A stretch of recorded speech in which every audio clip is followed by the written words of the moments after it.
మలాకి గారు నన్ను బహు ప్రేమించే వ్యక్తుల్లో ఆయన ప్రథముడు అని చెప్పడానికి ఏమాత్రం అతిశయోక్తి కాదు. అటువంటి కాపరి యొక్క కాపరత్వంలో మనం ఎలా ఉండాలంటే, ఆయన స్వరం ఎలాంటిది చెప్పండి ఒకసారి. మరి అటువంటి గంభీరమైన స్వరము దగ్గర ఏమాత్రము కూడా వణకకుండా బెనకకుండా దేవుణ్ణి స్తుతించే వారంగా గంభీరమైనటువంటి స్తోత్రం చెబుతూ దేవుణ్ణి మహిమపరచాలి. ఎవరో ఒప్పుకున్నట్టు లేదు, దాన్ని బట్టి నేను దేవుణ్ణి మహిమపరుస్తున్నాను. ఇంతలా ఒప్పుకున్నారంటే మీరు చాలా భక్తిపరులని మరి నేను గ్రహిస్తూ ఉన్నాను. ఏది ఏమైనా ఈ స్థలానికి నన్ను ఆహ్వానించినటువంటి దేవుని యొక్క సంఘములో ఒక పరిచారకుడిగా తన యొక్క కర్తవ్యాన్ని నిర్వర్తిస్తూ దేవుని సేవలో పాలు పంపులు పొందుకుంటూ ఉన్నటువంటి మరి బ్రదర్ స్వామి కుమార్ గారికి నా ప్రత్యేకమైనటువంటి వందనాలు. అలాగే మిగతా పెద్దలు మరి పేర్లు తెలియదు, అందులో సేవకులు ఉన్నారేమో, వారికి కూడా ప్రత్యేకించి వందనాలు. అలాగే మ్యూజిక్ వాయిస్తున్నటువంటి బాబు పేరు బబ్బులు కాదు, విశాల్. బబ్బులు అంటే మీరు పిలుస్తారు అలాగా, మరి బయటకు వస్తే నా పేరు విశాల్ అని చెప్పాడు. దేవునికి స్తోత్రం, హల్లెలూయా. బిడ్డను బట్టి వారి కుటుంబాలను బట్టి నేను దేవుణ్ణి మహింపరుస్తున్నాను. ఈ స్థలంలో పరిచర్య జరిగిస్తున్నటువంటి అన్నయ్య మలాకి గారికి, పాస్టర్ గారికి ప్రత్యేకమైనటువంటి వందనాలు. మీరందరూ చూస్తూ ఉన్నారు, మీకు కూడా చెప్తాను. లేకపోతే ఏమాత్రం వాక్యం వినేటువంటి ఆసక్తి కలిగి ఉండరేమో. మీకు కూడా వందనాలమ్మా, వందనాలమ్మా తల్లి, వందనాలరా. 3 సార్లు చెప్తుంది తల్లి, రెండోసారి చెప్తే చెప్పదు, మూడోసారి ఖచ్చితంగా చెప్పాలి. అందరికీ ప్రైజ్ ద లార్డ్, హల్లెలూయా. దుబాయ్లో చిన్న సేవ జరిగిస్తూ ఉన్నాం. దుబాయ్లో ఎంతమంది ఉన్నారంటే మాకు పెద్ద సంఘం అన్నట్టు లెక్క. అందరూ కూడా హౌస్ మేడ్లుగా పనిచేసుకుంటారు, కంపెనీల్లో పనిచేస్తూ ఉంటారు. ఇంకా ఆయా స్థలాల్లో పని చేసుకుంటూ వారికి తీరిక దొరికినప్పుడల్లా, సెలవు దొరికినప్పుడల్లా దేవుని సంఘంలో పాలు పంపులు పొందుకుంటూ ఉంటారు. వారందరూ దేవుని సన్నిధికి వచ్చి కనీసం 3 గంటలు ఆరాధనలో పాలు పంపులు పొందుకుంటే ఆ వారం అంతా కూడా దేవుడు కాపాడుతూ ఉన్నాడు. ఇక్కడ స్వరం లేచింది, ఇక్కడ తగ్గింది. అంటే స్పీకర్ సరిగ్గా పనిచేయట్లేదు. 2 పక్కలు ఉన్నాయి స్పీకర్లో, ఈ స్పీకర్లే పనిచేయట్లేదు. అయితే చెప్పండి దేవునికి స్తోత్రం. అది హాల్ అదిరిపోవాలి. చెమటలు పడుతున్నాయని మనం ఏం ఆలోచన చేయక్కర్లేదు. పని చేస్తే చెమట పడుతుంది, అవునా కదా? ఏసీలో పడుకుంటే చెమట పట్టదు. మనం ఏసీలో పండుకోలేదు. మనం దేవుని సన్నిధిలో పనివారంగా ఉన్నాం. పని చేసే వారికి చెమట పట్టడం సహజం. చెమట పట్టినప్పుడు జస్ట్ అలా తుడుచుకోవడం, వాక్యానికి చెవి ఒగ్గటం. అన్నయ్య KPWA అనేటువంటి సేవకుల సమావేశంలో ఒక ప్రెసిడెంట్గా అనేకమైనటువంటి కార్యాలు నిర్వర్తిస్తూ ఉన్నారు. వారి ద్వారా సేవ కూడా విస్తరించబడుతూ ఉంది. ఇక్కడ ఉన్నటువంటి ఆత్మలే కాకుండా పలు ప్రాంతాల్లో వారు సేవను జరిగిస్తూ ఉన్నారు. వారికంటే నేను చాలా తక్కువ వాడిని. విద్యలో, తెలివిలో, జ్ఞానములో, సమర్పణలో, ఇంకా పరిచర్యలో, అన్నిటిలో కూడా చిన్న సేవ జరిగిస్తూ ఉన్నటువంటి వాడిని. అన్నీ జరిగిస్తున్నటువంటి ఆ సేవను పొగడాలని కాదు, కానీ రోషం కలిగినటువంటి సేవకుడైన ఏలీయా వలె నిలబడుతూ ఉన్నాడు. దానిని బట్టి దేవుణ్ణి మహిమపరచండి. రైట్, చాలా సంతోషం. మీరు చెప్పిన హల్లెలూయాను బట్టి దేవుడు ఎంతో పొంగిపోతూ ఉన్నాడు. అది మాత్రం గుర్తుంచుకోండి. రైట్, హల్లెలూయా, హల్లెలూయా. పాస్టర్ గారికి వాక్యం రాకపోయినా, అంటే నాకు స్తోత్రం చెప్పించడం మాత్రం వచ్చు. అక్కడికి వెళ్ళిన తర్వాత ఏముంటుంది? అక్కడికంటే అక్కడికి అక్కడికి అనుకుంటున్నారు గిన్న కాదు. చెప్పండి, ఎక్కడికి వెళ్ళిన తర్వాత ఏముంటుంది? అందు గురించి అదే ఎక్కువ చెప్పేస్తూ ఉంటాను. మీ స్వరాలు లేవకపోతే ఇక్కడ ఒక కర్ర పెట్టండి, తప్పనిసరిగా వారికి దెబ్బలాడిపోతాయి. వింటున్నారా? చాలా సంతోషం. వాక్యానికి వెళ్ళిపోదాం.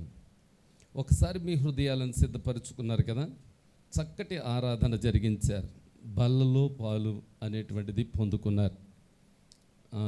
ఇంకా చాలామంది పురుషులు తక్కువగా కనబడుతూ ఉన్నారు. మన ఈ ప్రాంతాల్లో పురుషుల సంఖ్య తక్కువ అవుతూ ఉన్నది. దానికి గల కారణం ఏంటంటే ఇంట్లో ఉన్నటువంటి స్త్రీయే. ఎవరండి? మళ్ళీ ఒక మీటింగ్ అక్కడ పెట్టారంటే ఇక్కడ మీటింగ్ పెట్టాం మేము. ఎక్కడ మీటింగులు పెట్టడానికి వీల్లేదు. ఇక్కడ ఒక మీటింగ్ జరుగుతుంది, ఈ మీటింగ్ మీదే ధ్యానం ఉంచాలి. నేను వెళ్ళిన చోట మరలా పిలిచే అవకాశం నాకు కలగదు. ఎందుకు అనుకుంటున్నారు? ఆయన్ని పిలుద్దాంలే, రతనరాజు గారు అని మొదటిసారి పిలిచారు కదా, రెండోసారి పిలుచడం అనేటువంటిది చాలామంది అంగీకరించరు. ఎందుకనంటే మీకు తెలుస్తుంది ముందు. ప్రైజ్ ద లార్డ్, హల్లెలూయా. దేవునికి మహిమ కలుగును గాక. మీ కుడి చెయ్యి మీ గుండెల మీద పెట్టుకుని, ఎడమ చెయ్యి దేవుని వైపు చూపిస్తూ, మీ కండ్లు మూసుకుని, నేత్రాలు, బాహ్యమైనటువంటి నేత్రాలు మూసుకుని, ఆత్మీయమైనటువంటి నేత్రాలు తెరిచి ప్రతి ఒక్కరూ దేవుని వైపు చూడండి. నా మాట అర్థమైందనుకున్న తెలుగులోనే చెప్పాను. Close your eyes, full of your hands, just worship to our God. Glory, హల్లెలూయా, హల్లెలూయా,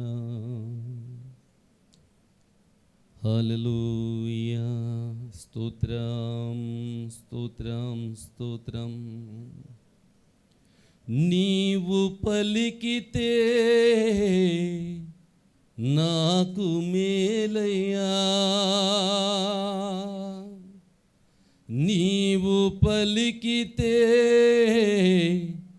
నాకు మేలయ్యా. అందరూ కలిసి పాడదాం. నీ దర్శనమే నాకు చాలయ్యా, నీ దర్శనమే నాకు చాలయ్యా. నాతో మాట్లాడు ప్రభువా, నీవే మాట్లాడు. అందరూ చేతులు పైకెత్తి ఒక్క చెయ్య. మాట్లాడు ప్రభువా, నీవే మాట్లాడుమయ్యా. నీవు పలికితే, అందరూ చెప్పాలి, నీవు పలికితే నీ దర్శనమే. మరలా ఇంకొకసారి, నీ దర్శనమే. మరలా, నీ దర్శనమే నాకు చాలయ్యా. మరలా ఇంకొకసారి,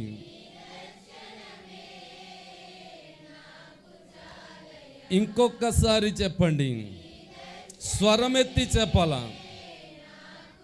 ఇంకా బిగ్గరగా స్వరమెత్తి చెప్పాలి.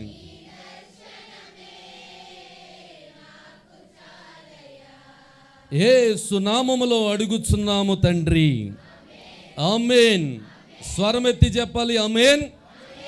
పరమగీతముల గ్రంథం 6వ అధ్యాయం చివరి వచనం ఒకసారి చదివి పెట్టండి అమ్మా. పరమగీతములు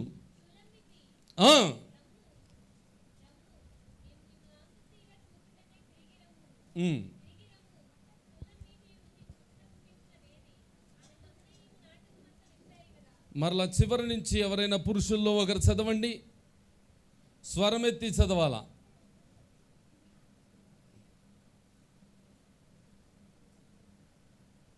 స్త్రీలైనా పర్వాలేదు.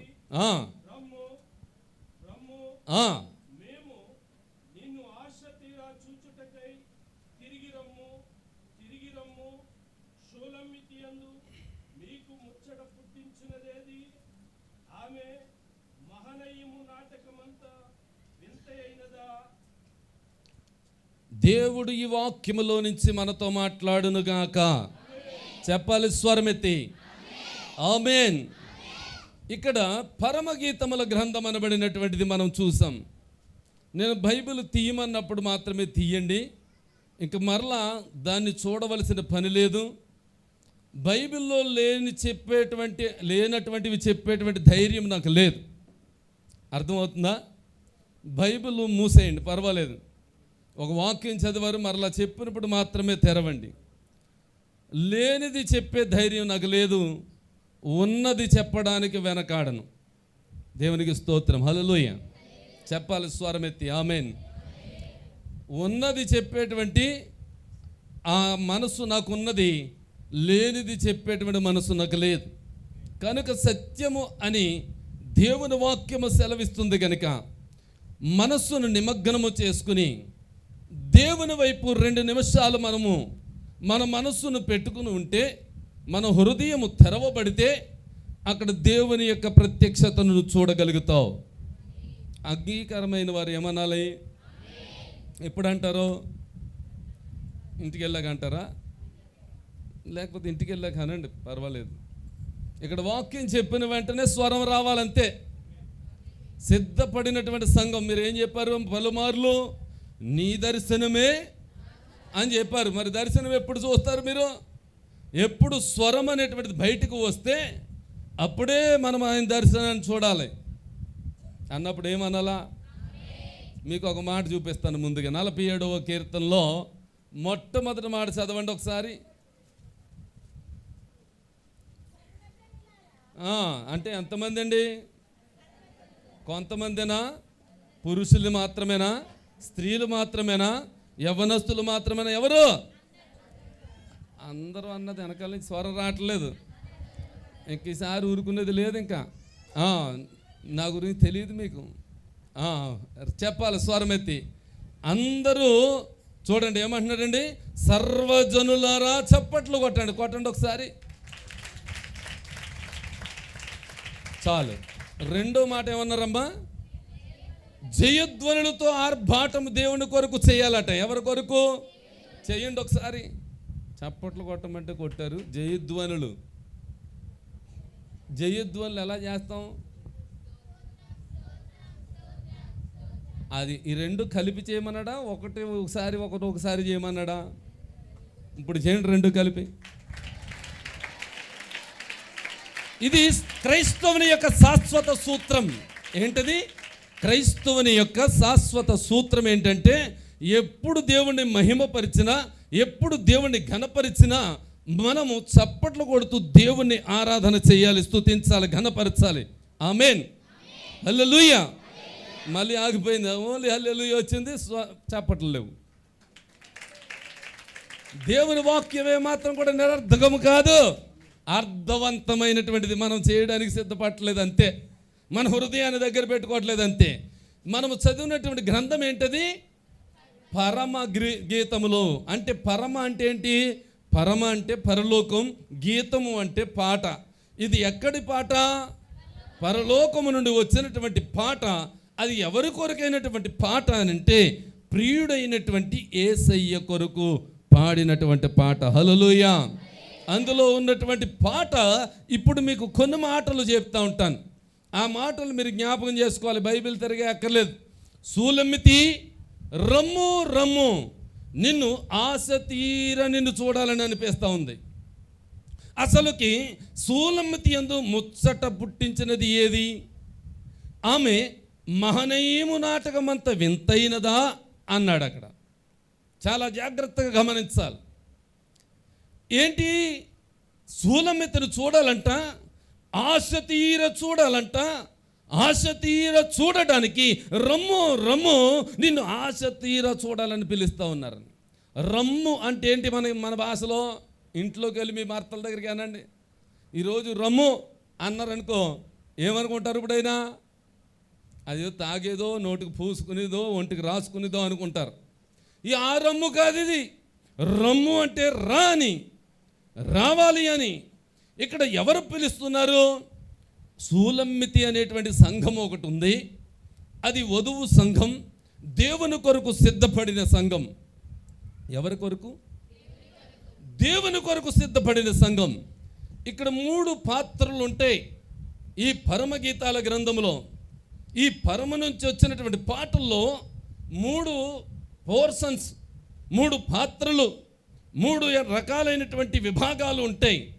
ఒకటి ప్రియుని కొరకు, రెండవది ప్రియురాలు కొరకు, మూడవది నామకార్థపు సంఘములనబడినటువంటి సియోను కుమార్తెలనబడినటువంటి వారు, యెరూషలేము కుమార్తెలనబడినటువంటి ఆ సంఘము కొరకు కూడా రాయబడి ఉంది. ఇక్కడ ప్రియుడైన యేసయ్య ఉన్నాడు, వధువుగా సిద్ధపడినటువంటి సంఘం ఉన్నది, సూలమ్మితి అనబడిన సంఘం. మూడవది నామకార్థపు సంఘాలు. అంటే ఈ లోకములో చాలా సంఘాలు ఉన్నాయి, ఈ గ్రామములో కూడా చాలా సంఘాలు ఉంటాయి. ఈ గ్రామంలో ఉన్నవన్నీ కూడా పరిశుద్ధమైన సంఘం, పవిత్రమైన సంఘం, దేవుని కొరకు సిద్ధపడిన సంఘం అని మనం అనుకుంటే పొరపాటే. నామకార్థపు సంఘాలు కూడా ఉన్నాయి. దేవుని సన్నిధిలోకి వెళ్తారు, ప్రార్థన చేస్తారు, దేవుని కొరకు అనేకమైన కానుకలు అర్పిస్తూ ఉంటారు, ఇంకా ఎన్నో కార్యాల్లో నిర్వర్తన అనేటువంటిది వారి యొక్క ధనాన్ని హెచ్చించి కూడా నిర్వర్తిస్తూ ఉంటారు. ఇవన్నీ కూడా దేవుని ఎదురు చేరతాయో లేదో తెలియదు, కానీ నీవు చూపించినటువంటి ప్రవర్తన బట్టి దేవుడు ఆనందిస్తాడని దైవ గ్రంథంలో రాయబడి ఉన్నది. మనిషి యొక్క ప్రవర్తన, మనిషి యొక్క విధి విధానాలు, సమర్పించుకున్నటువంటి సమర్పణ, దేవుని కొరకు నిలబడాలనేటువంటి ఖచ్చితం, ఇలాంటివన్నీ దేవుడు ఖచ్చితంగా పరిగణనలోకి తీసుకుంటాడు. నా మాట అర్థమైనటువంటి వారు దేవునికి స్తోత్రం చెప్పండి ఒకసారి. మధ్య మధ్యలో చెప్పకపోతే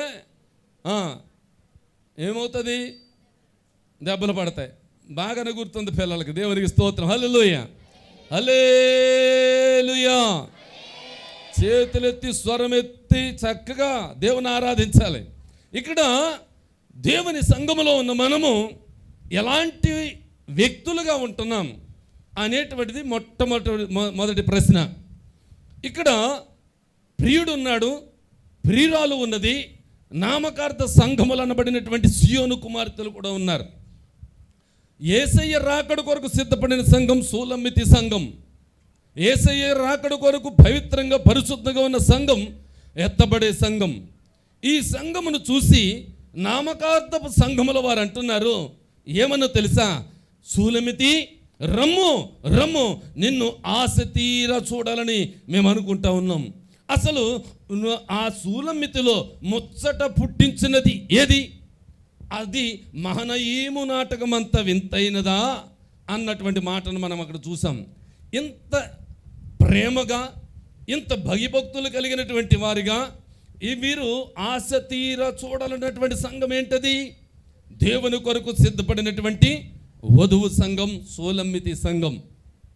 ఈ సంఘమును చూడాలని ఎందుకు అనిపించింది అని అంటే, ఆ పైనున్న వచనములు అంటాడు, సూర్యుని అంత స్వచ్ఛమును, చంద్రుని అంత అందమును కలదై, వ్యూహిత సైన్య సమభీకర రూపనియగు ఈమె ఎవరు అని దేవుడు పొగుడుతూ ఉంటే, ఆ పొగడ్తను చూసి దేవుడే ఈ సంఘాన్ని పొగుడుతూ ఉన్నాడు. దేవుడే ఈ వధువు సంఘం కొరకు దిగి వస్తూ ఉన్నాడు. ఈ సంఘము కొరకు దేవుడు ఎంతో ప్రేమతో పిలుస్తున్నాడంటే మరి మనల్ని ఎందుకు పిలవలేదు? అసలు ఆమెలో ఏ ముచ్చట ఉన్నది? ఆ ముచ్చట ఏంటి దేవునికి అంగీకారమైంది? అంగీకారమైనటువంటిది ఏంటి? మహనయీము నాటకం అంతా వింతగిన ఉందా అని ఈ నామకార్థపు సంఘములందరూ కూడా యేసుక్రీస్తు వారు పొగుడుతూ ఉంటే వీరు చూడాలని అనుకుంటా ఉన్నారంటే ఎలాగా? ఆశ తీరా. చెప్పండి అందరూ.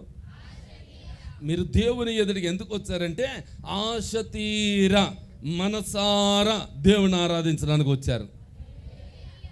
చెప్పాలి స్వరమెత్తి. అందరిపైన నాకు అనుదృష్టి ఉంటుంది, ఎవరిని కూడా విడిచిపెట్టను. చెప్పండి దేవునికి స్తోత్రం. హల్లెలూయా, దేవునికి మహిమ కలుగునుగాక. ఇక్కడ సంఘములు అనబడినటువంటి చాలా ఉన్నాయని చెప్పాను కదా. వారందరూ అంటున్నారు, సూలమితి నువ్వు రా రా, అసలు నీ అందు ముచ్చట ఏం కలుగుతూ ఉంది? ఈమె వ్యూహిత సైన్య సమభీకర రూపిణియగు ఈమె ఎవరు అని పైన దేవుడు మాట్లాడుతూ ఉంటే ఇక్కడ అంటున్నారు కదా, అబ్బా ఇంత ముచ్చట పుట్టించినంత ఇదిగా ఎందుకు తయారైంది ఈ సూలమితి? ఎందుకు సిద్ధపడింది అనేటువంటి ఆ అనుమానం వారు కలిగి చూడాలని అనిపించిందట. మీకు కూడా ఎప్పుడైనాను భక్తి కలిగిన వారిని చూస్తే చూడాలనిపిస్తుందా? నిజం చెప్పండి. మీరు తెలుగుగా మాట్లాడొద్దు, యథార్థంగా చెప్పాలా. చూడాలనిపిస్తుంది. ఇప్పుడు పెద్ద ప్రార్థన పర్రాలు, మరి ప్రార్థన నాకు తెలియదేంటి, ఇంకా ప్రార్థన అంటుంది. ఇతను పెద్ద భక్తిపరుడు అయిపోయి అని ఇలా మాట్లాడుకుంటూ ఉంటాం. అవునా కదా? మనం చూడాలనిపిస్తుందా? అనిపిస్తుంది. మనకేమనిపిస్తుంది? హేళన చేయాలనిపిస్తుంది. ఎవరైనా ఎక్కువగా ప్రార్థనలో గడుపుతూ ఉంటే డిస్టర్బ్ చేయాలని అనిపిస్తూ ఉంటుంది. అది కూడా పైన ఉన్నది. మీరు ఇంటికి వెళ్ళిన తర్వాత చదువుకోండి. సూలమతి యందు ముచ్చట పుట్టించినది ఏంటంటే, ప్రేమకు ఇష్టమగు వరకు నన్ను లేపకయు కలతపరచగయు నన్ను డిస్టర్బ్ చేయకండి ఇక్కడ మాట్లాడుతూ ఉన్నది. చూడండి ఒకసారి అదే పరమగీతముల గ్రంథం 3వ అధ్యాయము 5వ వచనములో ఎవరినంటుంది ఇప్పుడు సూలమితి? అక్కడ మాట్లాడుతున్నటువంటి సందర్భం ఏంటంటే, సూలమితి అంటే దేవుని కొరకు సిద్ధపడిన సంఘం, దేవుని కొరకు ఏర్పాటు చేయబడినటువంటి సంఘం. సూలమితి యందు ముచ్చట చూడాలనుకున్నటువంటి వారు ఎవరైతే యెరూషలేము కుమార్తెలు ఉన్నారో, ఆ యెరూషలేము కుమార్తెలు అంటున్నది, ఆమె అంటుంది ఏమని తెలుసా? యెరూషలేము కుమార్తెలారా, ప్రేమకు ఇష్టమగు వరకు లేచుటకు. ఎలాంటండి? లేచుటకు అంటే ప్రార్థనలో గడుపుతూ ఉంది, ప్రార్థనలో ఆమె సలుపుతూ ఉంది, దేవునితో సంభాషిస్తూ ఉంది, దేవునితో సమయాన్ని గడుపుతూ ఉంది. అప్పుడు ఆ సమయంలో మీరు అంటున్నారు, అస్తమానం ప్రార్థనైనా రా, అలా తిరుగుదాం, ఇలా వెళ్దాం, అలా వెళ్దాం, మనం ఆ వనానికి వెళ్దాం, అక్కడది చూద్దాం, ఎక్కడిది చూద్దామని వీరందరూ డిస్టర్బ్ చేస్తున్నారంటే ఎవరిని? దేవుని కొరకు సిద్ధపడినటువంటి సూలమితి సంఘం. చెప్పండి దేవునికి స్తోత్రం. ఎవరిని అంటుంది ఇప్పుడు ఈమె? యెరూషలేము కుమార్తెలను అంటుంది. అంటే నామకార్థపు సంఘాలన్నీ చూసి, నామకార్థపు సంఘాలన్నీ కూడా ఆ దేవుని యందు భయభక్తులు విశ్వాసం కలిగి ఉన్నటువంటి సంఘం దగ్గరికి వచ్చి ఏమంటుందంటే, నన్ను కలతపరచకండి, నన్ను ఇబ్బంది పెట్టకండి, నేను ప్రార్థనలో గడుపుతున్నాను, నా ప్రభువుతో గడుపుతున్నప్పుడు ఏమాత్రం కూడా నన్ను డిస్టర్బ్ చేయకండి అని బ్రతిమాలుకుంటుందంట అక్కడ. ఆ మాటను బట్టి చూస్తే అవునా కదా? ఎవరో ఒప్పుకోలేదేంటి? పాస్టర్ గారికి అంటే చెప్పండి తర్వాత. ఒకవేళ ఒప్పుకుంటే అయ్యగారు మీతో చెప్తే కొంచెం నాకు తెలియజేయండి. దేవునికి స్తోత్రం. హల్లెలూయా, హల్లెలూయా. ఒకడు గుడ్డోడు కాదాడు, ఎరుగునవాడే, తాగుబోతాడు. ఆడికి త్రాగితే చాలు కళ్ళు కనబడవు, నెత్తికెక్కిపోతాయంట. ఇక్కడ రూపాయి పడిపోయిందంట, ఎక్కడో రూపాయి పడిపోతే ఆ రూపాయిని ఎతుక్కుంటూ ఉన్నాడంట. ఏంది నేను ఎతుకుతున్నావంటే, రూపాయి బిల్ల పడిపోయింది, దాన్ని ఎతుకుతున్నాను అన్నాడంట. ఎతికితేనే కదా కనబడేది. రైట్, ఎతుకుతున్నాడంటే ఎక్కడ పడిందంటే అది కొద్దిగా అక్కడ పడ్డది అన్నాడంట. ఎక్కడ? అంత దూరాన్ని పడ్డది అన్నాడంట. మరి ఇక్కడ ఎతుకుతున్నావు ఏంటంటే ఇక్కడే లైట్ ఉంది అన్నాడంట. మీరు అలా చెప్పేలా ఉన్నారు. దేవుని స్తోత్రం చెప్పండి. ఎప్పటిదప్పుడే ఎక్కడ పడితే అక్కడ నెదగాలి, కానీ లైట్ ఉన్న చోట నెదగడం ఏంటి? అర్థమైందా మీకు? అర్థం అవ్వకపోతే ఒకసారి స్తోత్రం చెప్పండి. అర్థం అవ్వలేని వాళ్ళు ఉన్నారు. దేవునికి స్తోత్రం. హల్లెలూయా. అర్థం అవ్వకపోయినా కూడా స్తోత్రం చెప్పేస్తారు మీరు. అబ్బా, ఎంత ఇష్టమైన సంఘం అండి నిజంగా. దేవుడు ఇప్పుడు ఈ రాకడ ఇప్పుడు వచ్చేస్తే ఎంతమంది ఎత్తిపడతాం మనం? ఒకటంట. దేవునికి స్తోత్రం. హల్లెలూయా. ఆయనకే ఏమన్నాడు తెలుసా? నేను వచ్చే సమయానికి ఒక్కడైనా ఉంటాడు అసలు? విశ్వాస అనేటువంటి వాడిని కనుగొనగలనా అన్నాడు ప్రశ్న. అంటే ఎంతమంది ఉంటారని అర్థం? మనమందరం తినేసి ఏలేడితే అంది వరకు తినేసి పడుకునే వాళ్ళమా మనం ఏంటి? ఆ బ్యాచ్ ఏమంది? చెప్పండి దేవునికి స్తోత్రం. దేవునికి స్తోత్రం. చెప్పట్లు కొడతా. హల్లెలూయా, హల్లెలూయా. దేవునికి స్తోత్రం. ఇక్కడ సూలమితి ఎందుకని ముచ్చట పుట్టిస్తూ ఉంది? ఆమె మహనీయము నాటకం అంత వింతైనదా అని మాట్లాడుతూ ఉన్నారు. ఈమె ప్రార్థన చేసుకుంటూ ఉంటే, ఈమె పవిత్రంగా జీవిస్తూ ఉంటే, ఏ విధమైన ఆ కలంకము ఆమెను ముట్టకుండా ఆమె పవిత్రతను కాపాడుకుంటూ ఉంటుంటే, ఆ కాపాడుకుంటున్నటువంటి సంఘముని, ఈ నామకార్థపు సంఘములనబడినటువంటి ఈ యెరూషలేము కుమార్తెలు కలతపరచాలని, ఆమెను పాడు చేయాలని, ఆమె ఏమైనా సరే డిస్టర్బ్ చేయాలని చూస్తూ ఉన్నారట. అలా చూస్తున్నటువంటి ఆమె కొరకు దేవుడు ఏం చేస్తున్నాడంటే, ఏమిటి నా సంఘము నా కొరకు సిద్ధపడింది, నా కొరకు ప్రార్థనలో ఉంటుంది. దైవజనుడు ఎప్పుడు ప్రార్థన సరే పరిగెత్తుకుని వచ్చేస్తూ ఉంది. దేవుని సంఘములో పరిచర్య జరిగిస్తూ ఉన్నారు. రే నువ్వు ఇది చెయ్యి అంటే వెంటనే చేసేవారు ఉన్నారు. అలాంటి సంఘాన్ని దేవుడు దృష్టించుకుంటాడు కదా. అదే రీతిగా ఇక్కడ సూలమితిని చూసి దేవుడు అంటా ఉన్నాడు, నేను నా సంఘము అనబడిన దాని కొరకు వచ్చేస్తున్నాను. అందుకొరకు నా సంఘం సిద్ధపడింది, పవిత్రమైన సంఘం, పరిశుద్ధమైన సంఘం, దాని కొరకు నేను వస్తా ఉన్నానని దేవుడు మాట్లాడుతూ ఉంటే, ఈమె సూర్యుని ఎంత స్వచ్ఛము కలిగినదంట, చంద్రుని ఎంత అందము కలిగినదంట, ఏంటిది వ్యూహిత సైన్య సమభీకర రూపిణేగు ఈమె ఎవరు అని మాట్లాడుతూ ఉన్నాడు. వ్యూహం ఉండాలి సైన్యం అన్న తర్వాత, ఒక ప్లాన్ ఉండాలి. మీకు దావీదు తెలుసా? మీకు ఏ దావీదు? మీ చర్చిలో దావీదా? ఎక్కడ? బైబిల్లో దావీదు. దావీదు యెష్షయి యొక్క కుమారుడు, అవునా కదా?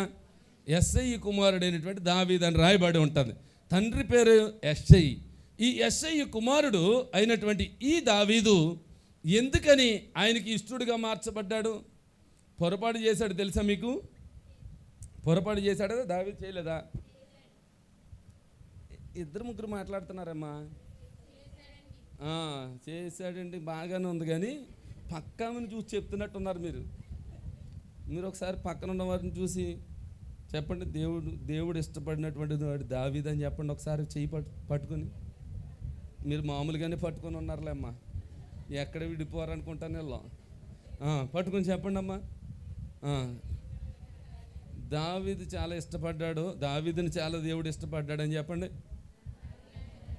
మీరు ఎవరు చెయ్యట్టుకోలేదమ్మా, మీరు పట్టుకోలేదమ్మా. చూడండి, పక్కన ఉన్న వారిని పట్టుకుని చెప్పండి. ఎందుకంటే నా పక్కన కూర్చుంది అది, దీన్ని చేయగలమాడినాడు అని అనుకుంటారేంటి? అలాంటి వాళ్ళు కూడా ఉంటారు కదా. ఏదో ఒక చోట్లకి ఇక్కడ కూర్చున్నాను. మన ఇంటి దగ్గర ఎలా ఉంటుందంటే, దూడ వెళ్తే కుదరదా, పక్కింటోడికి దూడ కనుక అలా అడ్డదా, ఒక అడుగు ఎట్టిందా, ఇది ఇక్కడే బలిసిపోతుంది. ఇది ఏమవుతుంది? దూడ. మీరు నిజం చెప్పండి, దూడని అంటారా? కోడి వస్తే ఎవరిని అంటారు?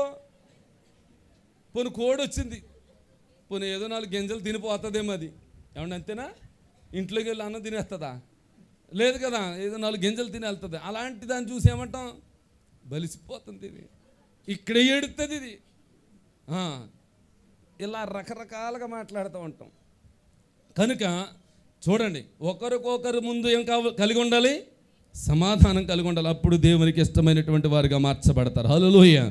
దావీదు దేన్ని చూశాడు అనుకున్నారు వీరుడు అవడానికి? దావీదు దేన్ని చూశాడో తెలుసా?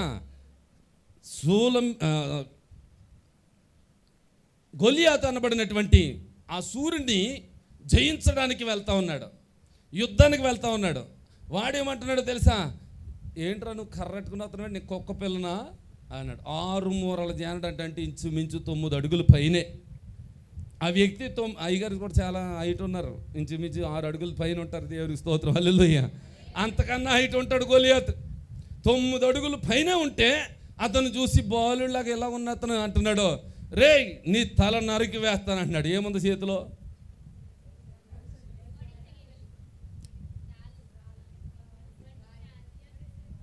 ఏమన్నదంటే అంత ఇన్ని రకాల ఇన్ని ఆయుధాలు దేవుడికి మీరు ఇచ్చేస్తారా దావీదుకి?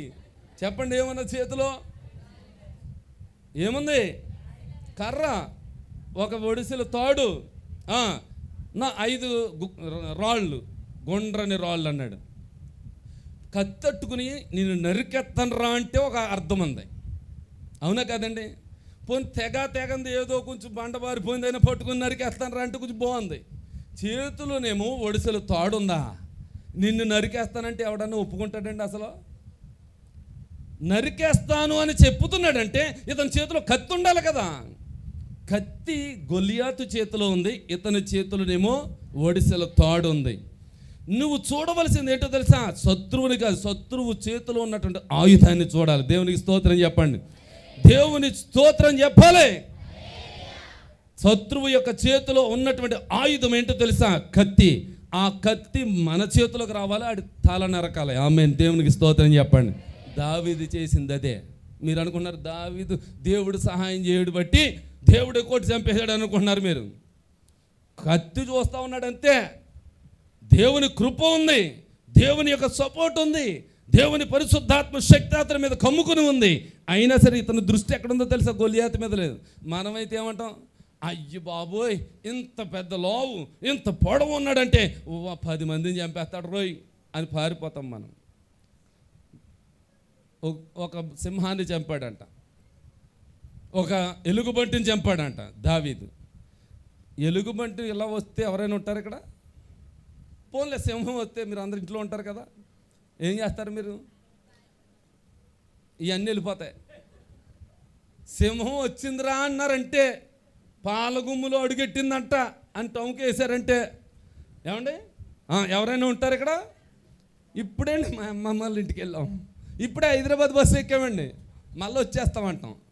అంత గడగడలాడిపోతాం, దడదలాడిపోతాం, మన యొక్క హృదయం అక్కడ నిలవదు. అలాంటి సింహాన్ని చంపినటువంటి వాడు దావీదు. దేవునికి స్తోత్రం చెప్పండి. హల్లెలూయా. ఎందుకొరకు చంపాడు? చిన్న ప్రశ్న మీకు. ఐఏఎస్ కోచింగ్ గిన ఇది మరి ఏంటి ఆలోచిస్తున్నారు? ఎందుకు చంపాడు? సింహాన్ని ఎందుకు చంపాడమ్మా? గొర్రె పిల్లను విడిపించడానికి. ఒక గొర్రె పిల్లని తీసుకెళ్తుందంటది. ఆయనకు అనేకమైనటువంటి గొర్రెలు ఉన్నాయి. ఆ గొర్రెల్లో ఒక గొర్రెని తీసుకువెళ్తా ఉంటే ఆ ఒక్క గొర్రె కొరకు ఇతడు సింహం నోట్లో చెయ్యట్టాడంట. మీరు ఎట్టగలరు అలాగా? 100 ఉన్నాయి మనకి, ఒక సింహం వచ్చింది, ఓ గొర్రె పిల్లని పట్టుకుని వెళ్ళిపోతాం. అంతే, పోతే పోనవరా బాబా, మన ప్రాణాలు అవి కాపాడుకున్నాం, మనం ఏదో బతికిపోయాం, కానీ ఓ గొర్రె పిల్ల పోతే పోయింది అనుకుంటాం. కానీ నా తండ్రి మందను మేపుచూ ఉండగా ఒక గొర్రె పిల్ల మందలోనికి చొరబడి ఒకదాన్ని తీసుకుని వెళ్ళిపోతూ ఉంటే ఆ సింహాన్ని చంపానని సాక్ష్యం చెప్తా ఉన్నాడు సౌలుకి. దేవునికి స్తోత్రం చెప్పండి.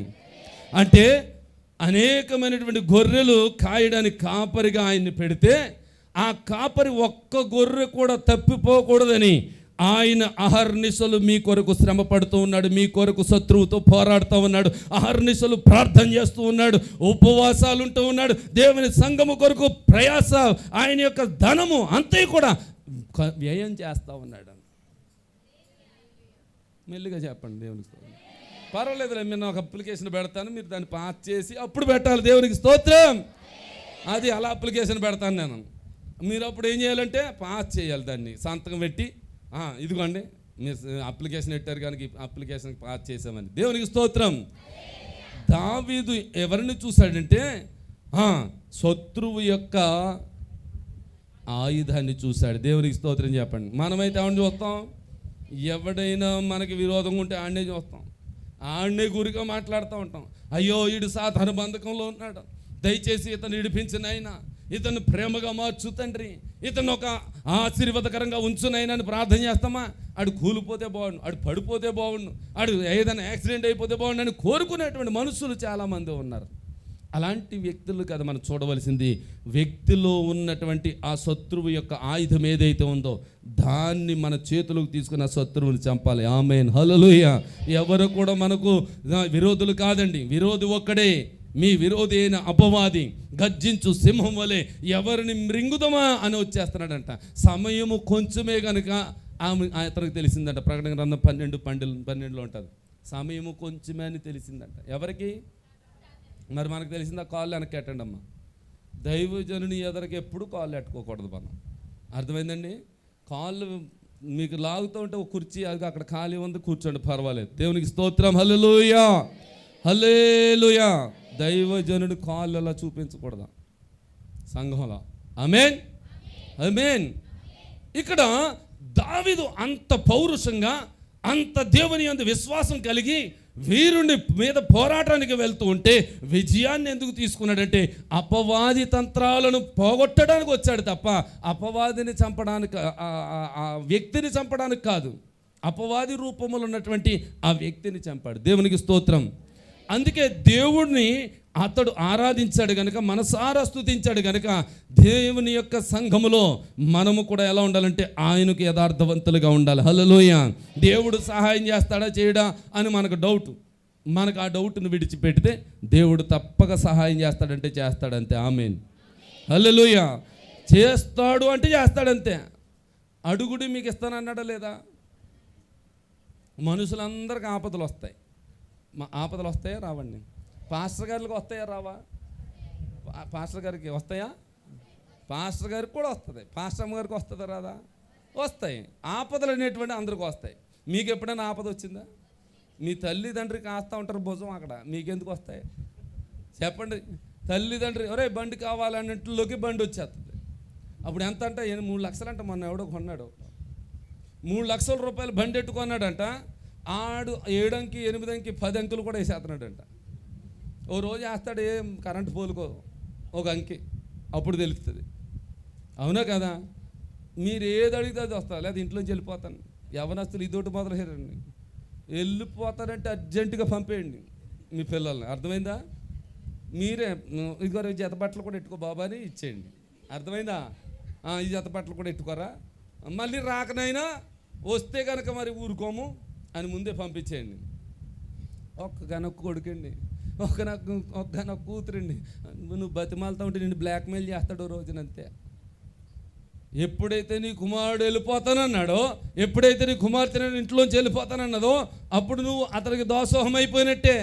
నీకు లొంగినట్టు కాదు అది, నువ్వే వారికి లొంగి జీవించాలి. అడి బండి అడిగితే బండి ఇవ్వాలి, స్కూటర్ అడిగితే స్కూటర్ ఇవ్వాలి. ఎవడన్నా తొంతనంటే తండ్రి బాబా అనాలి. ఇంతేనా కదా? ఒక రోజు తాగి కూడా వస్తాడు, అప్పుడు ఏం చేస్తావు? నువ్వు ఒరు పూసుకుని భోజనం పెట్టడమే, ఇంకా రెండో చేసేది ఏమీ లేదు. కనుక నువ్వు దేవునికి ఇష్టమైన సంఘముగా ఉండాలంటే, దేవుని సంఘములో బలమైనటువంటి ఆయుధంగా ఉండాలంటే, దేవునికి ఇష్టమైన సంఘముగా నీవు బ్రతకాలి, జీవించాలి. ఆయన మాటల ద్వారా, ఆయనకు చేస్తున్న ప్రార్థన ద్వారా. దేవునికి స్తోత్రం చెప్పండి. ఇక్కడ అంటున్నారు కదా, మహనయీము నాటకం అంత వింతైనదా అన్నాడు. మహనయీము అంటే ఏంటి? మహనయీము అనగా ఏంటి అర్థం అనేటువంటి చూస్తే, ఆదికాండం 32వ అధ్యాయం 1వ వచనాలు చదవండి ఒకసారి.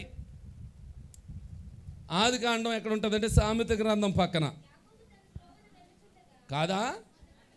మరి ఇంకా తీయలేదా మరి? యాకోబు తన త్రోవన వెళ్ళుచుండగా తన త్రోవన వెళ్ళిపోతా ఉన్నాడంట. ఎవరు? యాకోబు.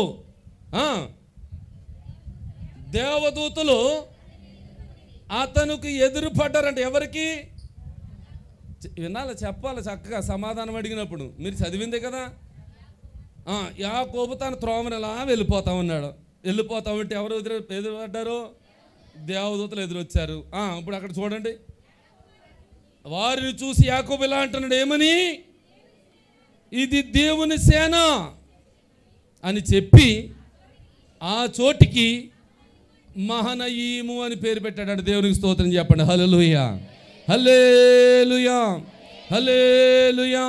ప్రియమైనటువంటి దేవుని సంగమా, యాకోబు తన త్రోవన వెళ్ళిపోతా ఉన్నాడు. వెళ్ళిపోతా ఉంటే అతను ఎదురుపడ్డటువంటి వారు ఎవరంటే దేవదూతలు. అక్కడ దేవదూతలు ఎదురుపడితే ఇది దేవుని సేన అన్నాడు. అక్కడ ఏముంది? పుట్టినోట్లో 2 సేనలు ఉన్నాయంట. ఆ మహనయీము అన్నటువంటిది ఏంటి అని అంటే 2 సేనలు. ఇది మహనయీము అన్నాడు. ఆ దేవదూతలు చూసి ఏమన్నాడండి? ఇంకా బైబిల్ తిరిగేస్తున్నారు ఎవరు? బైబిల్ ఇంకా అంత ఏం చెప్పను నేను. మీ అంత భయభక్తులు కలిగిన వాడిని కాదేమో నేను. మీకు వచ్చిన వాక్యాలు కూడా నాకు రావేమో. బైబిల్ తిరగేసేస్తున్నారు. చెప్పింది ఒక వాక్యం, మీరు చూసేమో 10 వాక్యాలు. ఏం వాక్యం అర్థమవుతుంది మనకి? చూసిన వెంటనే చదివేసి పక్కనెట్టేయాలంతే. మన మనసులను సిద్ధపరచుకోవాలంతే. బైబిల్ చూడాల్సిన పని లేదని చెప్పాను. చెప్పినప్పుడే చూడటం, మరలా మూసేయడమే. ఇక్కడ యాకోబు తన త్రోవను వెళ్ళిపోతుంటే ఎవరు ఎదురొచ్చారు? మీ గుండెల్లో నాటుకుపోవాలని చెప్తున్నా. మరలా దేవదూతలు ఎదురు పడ్డారంట. అవి 2 సేనలు అన్నాడు. ఇది మహనయీము అని పేరు పెట్టాడు. అక్కడ మహనయీము అంటే ఏంటి? 2 సేనలు. ఏంటి ఆ సేనలు అంటే మీరు బైబిల్ చూడక్కర్లేదు. మరలా ఇంకొక మాట చెప్తున్నాను. యాకోబు అన్నను మోసం చేశాడు, తండ్రిని మోసం చేశాడు, ఆశీర్వాదాలను కొట్టేశాడు. కొట్టేసిన తర్వాత తన త్రోవను వెళ్ళిపోతా ఉన్నాడు మామ దగ్గరికి వెళ్ళిపోతా ఉంటే చీకటి పడిపోయింది ఒక చోటన. ఇలాంటి 60 పాలు వచ్చిన తర్వాత ఇప్పుడంటే సిటీ అయిపోయిందిలే, హైవే పట్టం బట్టి నేను గుర్తించలేకపోయానండి. ఆ హైవే దాటుతూ ఉంటే ఇది 60 పాలు బా, లేకపోతే ఇంకేదన్నా అనిపించింది నాకు. ఇలాంటి అరవపాలు ఉన్నటువంటి ఆ పల్లెటూరు ప్రాంతంలో నిజంగా మనం చీకటి పడిపోతే ఎక్కడన్నా తోటలో పడుకోగలమా? ఎక్కడైనా కొబ్బరి చెట్టు కిందో లేకపోతే చింత చెట్టు కిందో పడుకోగలమా? పడుకోలేము. ఎందుకు? అక్కడ పాము ఉంటుందో, పురుగు ఉంటుందో, ఏ అపాయకరమైనటువంటి జంతువులు ఉంటాయో, లేకపోతే విష పురుగులు ఉంటాయో, ఏదోటి హాని చేసేటువంటి ఉంటాయేమోనని పడుకోవడానికి నిద్ర పట్టదు.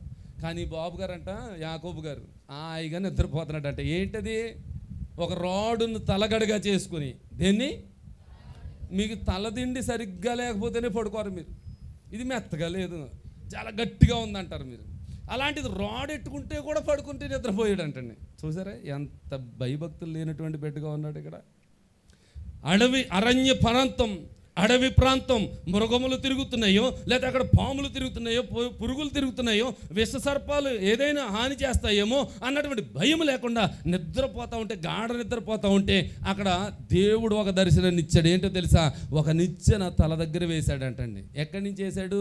దాని మొదలేమో భూమి మీద ఉంటే తన తల దగ్గర ఆకాశమునంటున్నంతగా అది ఆ నిచ్చెన వేయబడి ఉందంట. 28వ ఆదికాండంలో ఉంటుంది ఆ మాట, చూడక్కర్లేదు. అక్కడ వేసుంటే నీవైతే ఏం చేస్తావు? నువ్వు పండుకుంటావు. రాత్రి మీరు చక్కగా ప్రార్థన చేసుకుని భోంచేసి హాయిగా పడుకుంటారు. మీ తల దగ్గర నిచ్చెన వేస్తే మీరు ఏం చేస్తారు? నిచ్చెన వేసాడంటే అర్థం ఏంటి?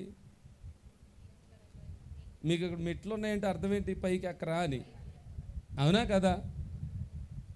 పైనేమో దేవదూతలు ఉన్నాయి, కిందకి దిగుతున్నాయి. కింద నుంచి దేవదూతలు పైకి వెళ్తూ ఉన్నాయి. ఉన్నాయా లేదా? మీకు తెలుసా ఈ విషయం? తెలుసన్నవారు దేవుని స్తోత్రం చెప్పండి. పోన్లే, కొంతమందికి తెలుసు, ఇంకొంతమందికి చెప్పండి. తర్వాత సువార్త మీరు చెయ్యాలా? తెలియని వారికి ఏం చేయాలి మీరు? నువ్వు ఎప్పుడన్నా అడిగవా? తల దగ్గర నుంచి ఉందంటే ఎక్కడ ఉంది? ఏ గ్రంథంలో ఉంది? ప్రకటన గ్రంథంలో ఉందా? ఆదికాండంలో ఉందా? అది ఏ వచనంలో ఉందా అని ఎప్పుడైనా అడిగవా? అంటే తెలియకపోతే నీకు తెలీదా అని అంటాం కాదు. ఇదిరా విషయం అని చెప్పాలి. దేవునికి స్తోత్రం, హల్లెలూయా. తల దగ్గర నిచ్చునుంటే, ఒరే బాబు నువ్వు ఎక్కడికో పారిపోతున్నావు, నువ్వు ఎక్కడికో వెళ్ళిపోతున్నావు, భయపడి వెళ్ళిపోతున్నావు, అటువంటి ప్రాంతంలో నువ్వు పండుకున్నావు కనుక ఇక్కడ విష సర్పాలు ఉంటాయి, క్రూర మృగాలు ఉంటాయి, ఇవన్నీ నీకు హాని చేయొచ్చు కనుక నువ్వు పైకి రారా బాబు అని దేవుడు నిచ్చెన వేస్తే, బాబు గారు అంటారు మా మామ దగ్గరికి వెళ్తాను, మా మామ పిల్లలు ఉన్నారు, ఆ పిల్లల్ని పెళ్ళాడతాను, వారిని ప్రేమిస్తాను అంటూ ఇతర వెళ్ళిపోతా ఉన్నాడు.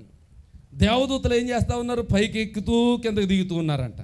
అంటే అర్థం ఏంటంటే దేవుడు ఇక్కడ నిచ్చెన వేశాడు, తల దగ్గర వేశాడు. ఇతను చేసేటువంటి ప్రార్థనను పైకి తీసుకుని వెళ్తా ఉన్నారు. పైనుంచి వస్తున్నటువంటి వారు దేవుని యొద్ద నుండి సమాధానాన్ని తీసుకొస్తా ఉన్నారు. దేవుని స్తోత్రం చెప్పండి, హల్లెలూయా. సరే, ఉదయం లేచాడు. అయ్యి బాబు ఇదేం కాదు, దేవుని మందిరం అన్నాడు.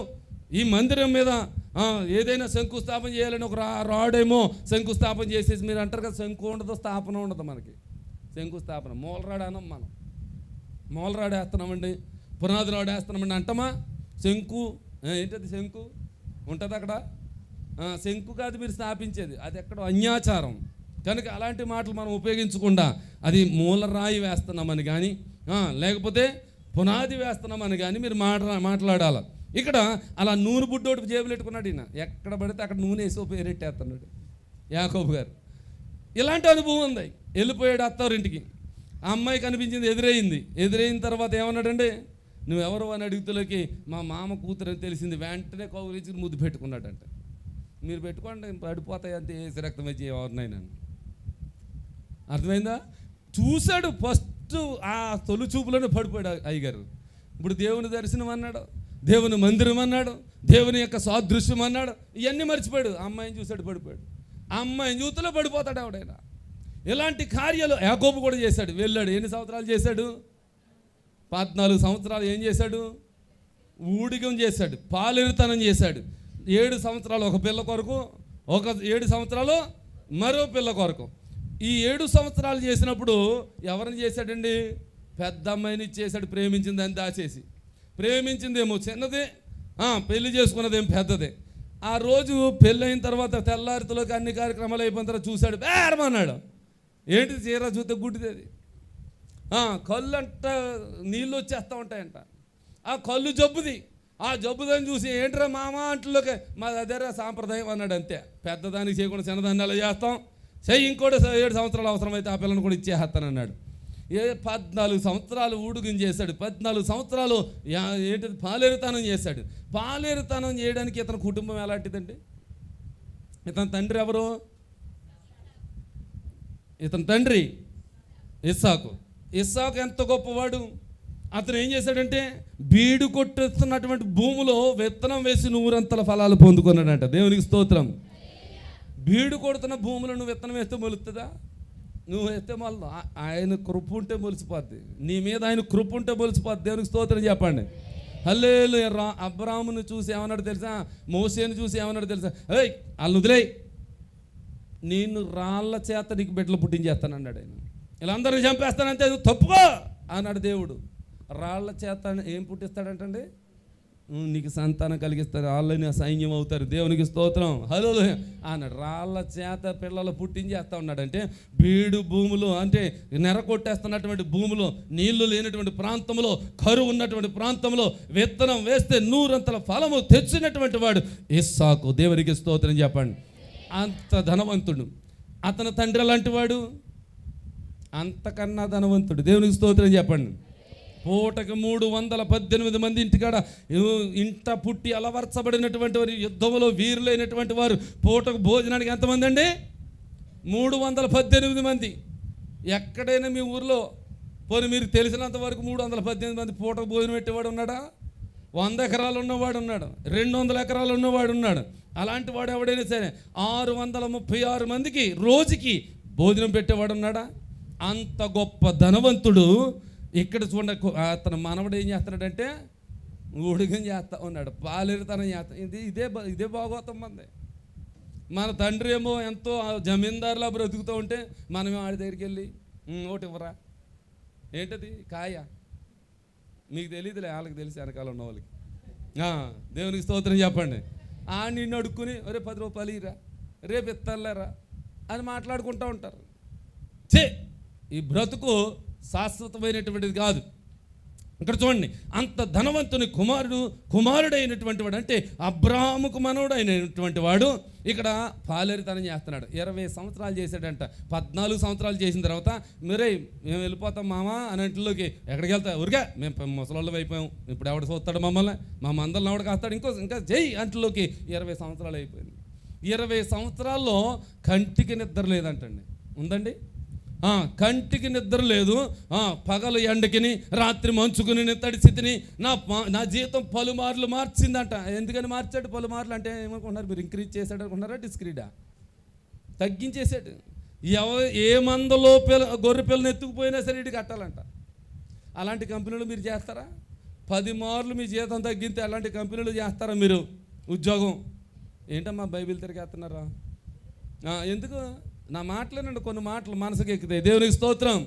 హల్లెలూయా. దేవునికి మహిమ కలుగును గాక. అలాంటి వ్యక్తి ఇక్కడ ఏం చేస్తున్నాడంటే కనీసం ఆ పేడకాళ్ళు చేసుకుని పిడకలు చేసుకున్న కోటేశ్వరుడు అయిపోతుంది. 20 సంవత్సరాలు తక్కువ ఏంటండి? ఒక కంపెనీ పెడితే సరిపోను, పిడకల కంపెనీ, అది కూడా పెట్టుకోలేదు ఈయన. ఏంటిది వెళ్ళిపోతున్నాడు, నా ఆస్తి నాకు అవ్వలేదని దేవునికి మొర పెడితే ఫోన్లేరా నీ ఆస్తి ఏది నీకు ఇప్పించేస్తానని చెప్పాడు. ఇలాంటి వ్యక్తి ఇక్కడ మనకు కనబడుతూ ఉన్నాడు. అతను వెళ్ళిపోతూ ఉన్నాడంట. మామ ఇచ్చినటువంటి ఆస్తి అంతా తీసుకుని వెళ్ళిపోతూ ఉంటే దేవదూతలు ఎదురొచ్చారంట. ఈ దేవదూతలు ఎదురొస్తే అక్కడ అంటున్నాడు ఈ 2 సేనలు, ఇది మహనయము అంటే 2 సేనలు ఉండాలి. దేవునికి స్తోత్రం చెప్పండి. స్వరం తగ్గిపోయింది, ఆకలేసేస్తుంది. అప్పుడే 7 దినాలు ఉపవాసం అంటే ఎవరన్నా వస్తారా? 7 దినాలు ఆశీర్వాద కూడుకంటే ఇది నిండిపోద్ది. బయట కూడా నిండిపోతారు. ఆశీర్వాద కూటం అంటే, స్వస్థత కూటం అంటే ఇంకా నిండిపోతారు. ఉపవాస కూడుకంటే ఏముండదు. మరి ఎంతసేపు చెప్తాము? వాక్యం చెప్తే మహా అయితే 1 గంట ఏమో. ఆ గంటలో నీరసించిపోతే ఎలాగమ్మా? ఇప్పుడు ఆహారం తింటున్నారా లేదా? వాక్యమైన ఆహారమేనా? మరి తింటున్నప్పుడు ఏం రావాలి? పిల్లోడు పండుకున్నప్పుడు చాలా చిన్నవాడుగా ఉంటాడు కదా పుట్టినప్పుడు. తర్వాత ఎదిగినప్పుడు కొంచెం పాలు అయ్యి పెట్టి గోరుముద్దలు పెట్టి తల్లి పెంచుతూ ఉంటుంది. ఇంకో సంవత్సరం పోతే ఒక ముద్ద తీసుకుని పెడతా ఉంటుంది. ఏమండి, గోరుముద్దలు చేసి పెడతా ఉంటుంది. సరే తిన్నాడా, సరే తినకపోతే ఏం చేస్తుంది? ఏసి రక్త విజయం, గంజి గారానికి ఎడితేనట్టు గారం గంజికి ఎడితేనట్టు ఈ దెబ్బలకు ఎడిసిందంట. అలా ఉంటుంది మీ పని. ఇప్పుడు పిల్లోడిని తీసుకుని వెళ్తూ ఉంటే, పిల్లోడిని మనం చక్కగా చూస్తూ ఉంటే వాడు ఎదుగుతూ ఉంటాడు, ఎదుగుదల ఉంటుంది. ఆహారం పెడతా ఉంటే ఇంకా 10 సంవత్సరాలు వచ్చిందంటే ఇవాళ చికెన్ వేయమ్మా, ఫ్రై చేయమ్మా, ముక్కలు ఉండమ్మా అంటాడు. ముందు ఏం పెట్టారు? చిన్న చిన్న ఆహారం. మరి ఆ వాడి ఎదుగుతుంటే మనలో ఎదుగుదల లేదా? చెప్పండి దేవునికి స్తోత్రం. ఆహారం తిన్న వారికి శక్తి రావాలి. ఆహారం తిన్నటువంటి వారికి బలమైనటువంటి ఆయుధాలుగా ఉండాలి. బలమైనటువంటి వారిగా మీరు తయారవ్వాలి. దేవుని కొరకు సిద్ధపడే సంఘముగా ఉండాలి. పరిశుద్ధమైన సంఘముగా, వేచి చూసే సంఘముగా, ఎదురు చూసే సంఘముగా, ఎత్తబడే సంఘముగా, పవిత్రమైన సంఘముగా, పరిశుద్ధమైన సంఘముగా మనం ఎప్పుడు తయారవుతాం? ఇది మన ప్రశ్న. ప్రతి చోట 2 సేనలు ఉండాలి. ఒకటి ఏంటంటే దేవుని యొక్క వర్తమానాన్ని తీసుకొస్తున్నారు, ఇక్కడ ప్రార్థించిన వర్తమానాన్ని దేవుని యొద్దకు తీసుకుని వెళ్తున్నారు. అంటే 2 సేనలు. అంటే అర్థం ఏంటంటే ప్రార్థన చేసే ఆ గుంపు ఒకటి ఉండాలి. దేవునికి స్తోత్రం, హల్లెలూయా. ప్రకటించే గుంపు ఒకటి ఉండాలి. దేవునికి స్తోత్రం. ప్రకటించే గుంపు అంటే దేవుని వర్తమానాన్ని ప్రకటించేవారు, దిగులు వస్తూ ఉన్నటువంటి వారు. ప్రార్థించేవారంటే ప్రార్థనను తీసుకుని వెళ్తా ఉన్నటువంటి దేవదూతలను పోలి ఉన్నటువంటి వారు. ఇప్పుడు ఏముండాలి? ఇక్కడ 2 సేనలు ఉండాలి. 2 సేనలు అంటే ఏంటి? మహనయీము అనుభవం అంటే 2 సేనలు. ఏంటా సేనలు అంటే ప్రార్థించే గుంపు, ప్రకటించే గుంపు. దేవునికి స్తోత్రం. క్రికెట్ కొడతా ఉంటే వాడు ఆ 6 వేస్తూ ఉంటే 2 6 వేస్తే ఇంకా వేలలు వస్తూ ఉంటాయి, పెద్ద చప్పట్లు కొడతా ఉంటే అవసరమైతే గొంతేసేస్తాం. అంతేనా? 2 సేనలు ఉండాలంటే ఏం చెప్పాలా? ఆమేన్. నాకు మైక్ లేకపోయినా అరుస్తా. అయ్యగారు మైక్ ఇచ్చారు కనుక గొట్టంలో అరుస్తున్నాను నేను. దేవునికి స్తోత్రం చెప్పండి. హల్లెలూయా. 2 సేనలు ఉండాలి. ఒకటి ప్రార్థించే గుంపు, ఒకటి ప్రకటించే గుంపు. ఒకటి ప్రకటించే గుంపులో మేమున్నాం. మీకు ఒకవేళ అంత దర్శనము, అంత భక్తి, అంత విశ్వాసము లేకపోతే ప్రకటించే గుంపులో మేముంటే మీరు ప్రార్థించే గుంపులో ఉండాలి. దేవునికి స్తోత్రం, హల్లెలూయా, హల్లెలూయా. మీలో ఒక సమర్పణ ఉండాలి, ఒక వైరాగ్యం ఉండాలి, దేవుని కొరకు నిరీక్షణ ఉండాలి, దేవుని కొరకు పట్టుదల ఉండాలి, విశ్వాసుల కొరకు ప్రార్థించేవారు ఉండాలి. సంఘములో అందరూ కూడా విశ్వాసులుగా మార్చబడాలి. ఎవరైతే అపవిత్రతలో ఉన్నారో వారిని దూషించడం కాదు, వారిని వెలివేయడం కాదు, పవిత్రతలో మార్చేటువంటి సంఘముగా నువ్వు మార్చబడాలి. హల్లెలూయా. వారితో నువ్వు ఒక సంభాషణ నేర్చుకోవాలి. ఏంటనంటే దేవుని యొక్క మాటలు, దేవుని కొరకు విశ్వాసం, దేవుని కొరకు సమస్తము నువ్వు నేర్పే వ్యక్తిగా ఉంటే నువ్వు సిద్ధపడే సంఘముగా మార్చబడతావు. అది 2 గుంపులు అవుతాయి. ఒకటి ప్రార్థించే గుంపు, 2 ప్రకటించే గుంపు. ఈ గుంపులు లేకపోతే నీవు దేవునికి ఇష్టమైన సంఘము ఎలా మార్చబడతావు?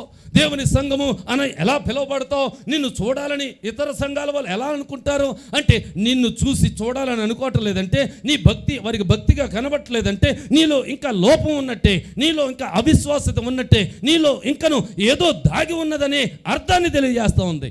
ఒకవేళ నువ్వు దేవుని కొరకు ఇష్టపడినటువంటి సంఘముగా మార్చబడితే, దేవుని కొరకు నువ్వు నిరీక్షణ కలిగినటువంటి సంఘంగా మార్చబడాలనుకుంటే నీవు ప్రార్థించే గుంపులైనా ఉండాలి, ప్రకటించే గుంపులైనా ఉండాలి. మరి నువ్వు ఏ గుంపులో ఉన్నావు? నువ్వు ఏ గుంపుకు సంబంధించిన వారు?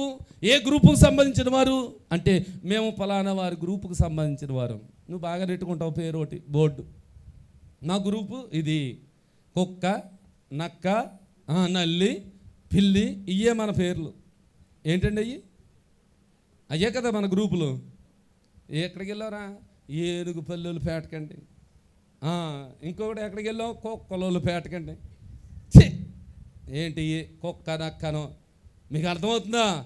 మనము దేవుని యొక్క సంఘముగా ఉండాలంటే, దేవునికి ప్రియమైన సంఘంగా ఉండాలంటే సూలమితి, రమ్ము ఇందులో 2 గ్రూపులు ఉన్నాయి. ఈ గ్రూపుల్లో ఉన్నటువంటి వారు ఎవరంటే, ఈ సంఘములో ఉన్నవారు ఎవరంటే దేవుని యొక్క సంఘములో ఉన్నటువంటి వారు విశ్వాసులు ఉన్నారు. వారు ఎలా ఉంటారంటే ప్రార్థన గుంపుగా ఉంటారు, ప్రకటించే గుంపుగా ఉంటారు. ఈ గుంపులు దేవుని కొరకు నిరీక్షణ కలిగినటువంటి వారు, పరిశుద్ధత కలిగినటువంటి వారు, విశ్వాసంలో వీరులైనటువంటి వారు, దేవుని కొరకు సిద్ధపడినటువంటి సంఘముగా ఉన్నటువంటి వారు. అలాంటి వారు ఈ సంఘములో ఉన్నారు అంటే దేవునికి మహిమ కలగాలి. హల్లెలూయా, హల్లెలూయా. నిన్ను నువ్వు ప్రయత్నం చేసుకో, నిన్ను నువ్వు హెచ్చరించుకో, నిన్ను నువ్వు సరి చేసుకో. ఎలా అంటే దేవుని కొరకు సిద్ధపడాలి నేను, రోషం కలిగినటువంటి వ్యక్తిగా ఉండాలి నేను. అరాకొర భక్తి దేవునికి అక్కర్లేదండి. అరాకొర వ్యక్తిగా నువ్వు ఉండకూడదు. ఏదో ప్రార్థన చేస్తున్నానులే, ఆదివారం వస్తే సంఘానికి వెళ్తున్నానులే, ఏదో ప్రార్థన చేయమంటే ప్రార్థన చేసి కొంత కానుక ఇచ్చేవాళ్ళగా ఉన్నానులే. ఎలాంటి వాటి కొరకు కాదు సంఘం అంటే. దేవుని కొరకు పవిత్రంగా పరిశుద్ధంగా కాపాడుకుంటూ మన విశ్వాసాన్ని కొనసాగిస్తూ దేవుని కొరకు ఎదురు చూసే సంఘంగా ఉంటే ఇతర సంఘాల వాళ్ళు ఏం చెప్తారండి? సూలమితి సంఘమా, నిన్ను చూడాలని అనుకుంటున్నాం, నీ సంఘాన్ని చూడాలనుకుంటున్నాం. నీ సంఘంలో ఉన్నటువంటిది ఏంటి, అందులో ముచ్చట పుట్టించినది ఏది, నీలో పవిత్రత ఏంటి, నీలో అంత పవిత్ర ఎందుకు కాపాడుకుంటున్నావు, నీలో ఉన్నటువంటి ఆ విశేషం ఏంటి అనేటువంటిది చూడాలని ఆశ ఎందుకు కలుగుతుందంటే దేవుడే పొగుడుతున్నాడు కనుక. సంఘాన్ని చూసి దేవుడే పొగుడుతూ మిమ్మల్ని ఆశీర్వదిస్తున్నాడు కనుక. అందుకే ఇతర సంఘాల వాళ్ళు అనుకుంటారు ఇప్పుడు ఈ సంఘం పేరేం పేరు? పశ్చాత్తాప ప్రార్థనా మందిరమా ఏంటమ్మా? ప్రశాంత ప్రార్థనా మందిరం, పీస్ఫుల్ ప్రేయర్ చర్చ్. ఓకే, ఈ పీస్ఫుల్ అనేటువంటిది ఇందులో ఉందా? చర్చిలో ఉందా? నిజం చెప్పండి. ఉందండి? ఉందా? కొంతమంది మాట్లాడట్లేదంటే అర్థమైంది నాకు, మీలో పీస్ఫుల్ లేదు. ఎందుకు వస్తుంది? వండేశారా ఇంటి దగ్గర? రెడీయా? అన్నీ సిద్ధమేనా? భోజనాలు అన్నీ సిద్ధమేనండి గారు? ఇక్కడ మటన్ షాపులన్నీ బంద్ అయిపోతాయంట. క్రైస్తవుడు ఆదివారం కూర కొనపోతే మటన్ షాపులు, చికెన్ షాపులు అందరూ దివాలా తీసేస్తాయంట. క్రైస్తవుడు కనుక చికెన్కి మటన్కి వెళ్ళకపోతే ఇండియాలో. అంటే ఎగబడుతున్నవారు ఎవరు? చికెన్ కొరకు, మటన్ కొరకు. అబ్బబ్బబ్బబ్బా, ఆదాం కొరకు మీకు చెప్తాను మాట. దేవుడు ఆదాముకి చికెన్ ఇచ్చాడా, మటన్ ఇచ్చాడా? ఏమిచ్చాడు? మొదట ఏమిచ్చాడు? పళ్ళు, ఫ్రూట్స్ కదండి. ఈ పండ్లు ఇస్తే ఈ పండ్లు తినడానికి రోజు వాళ్ళ ప్లాన్ వేసుకునేటువంటి వారు. ఏమో తెలుసు, ఉదయం లేస్తే అవ్వా ఏం చేద్దాం ఈరోజు, ఏం తిందాం అని అనుకున్నప్పుడు, ఈరోజు నిన్న యాపిల్ తిన్నాం కదా, ఈరోజు జాక్ ఫ్రూట్ తిందాంలే. ఓకే, జాక్ ఫ్రూట్ ఈరోజు నిన్న తినేసాం కదా, మరి ఈరోజు ఏం తిందామంటే ఆరెంజ్ తిందాంలే, లేకపోతే కివీ తిందాంలే, లేకపోతే ఇంకా ఏదో రకరకాలైనటువంటి పీచ్ అని గీచ్ అని ఇలాంటివన్నీ వచ్చినాయి కదా, ఇలాంటి పళ్ళు ఏదో తిందామని అని ప్లాన్ వేసుకునేవారు. ఎప్పుడైతే దేవుడు తినొద్దన్నటువంటి పండుని చూసి తిన్నారో అప్పుడు తెల్లారితలోకి ఏమనుకున్నారో తెలుసా? వారికి కావాల్సింది ఏంటి? ఇప్పుడు వారికి పోయిందేంటో చెప్పండి. వారికి పోయిందేంటి? వస్త్రాలు పోయాయి. ఇంతవరకు వారి యొక్క శరీరాలు ఒకరిగారు కనపడలేదు. ఎప్పుడైతే ఆ పండును తిన్నారో ఆ పండును తినడం బట్టి వారికి ఉన్నటువంటి మహిమ వస్త్రాలు పోయినాయి. ఇప్పుడు వారి ఒకరుగా అవయవాలు ఇంకొకరు కనబడతా ఉన్నాయి.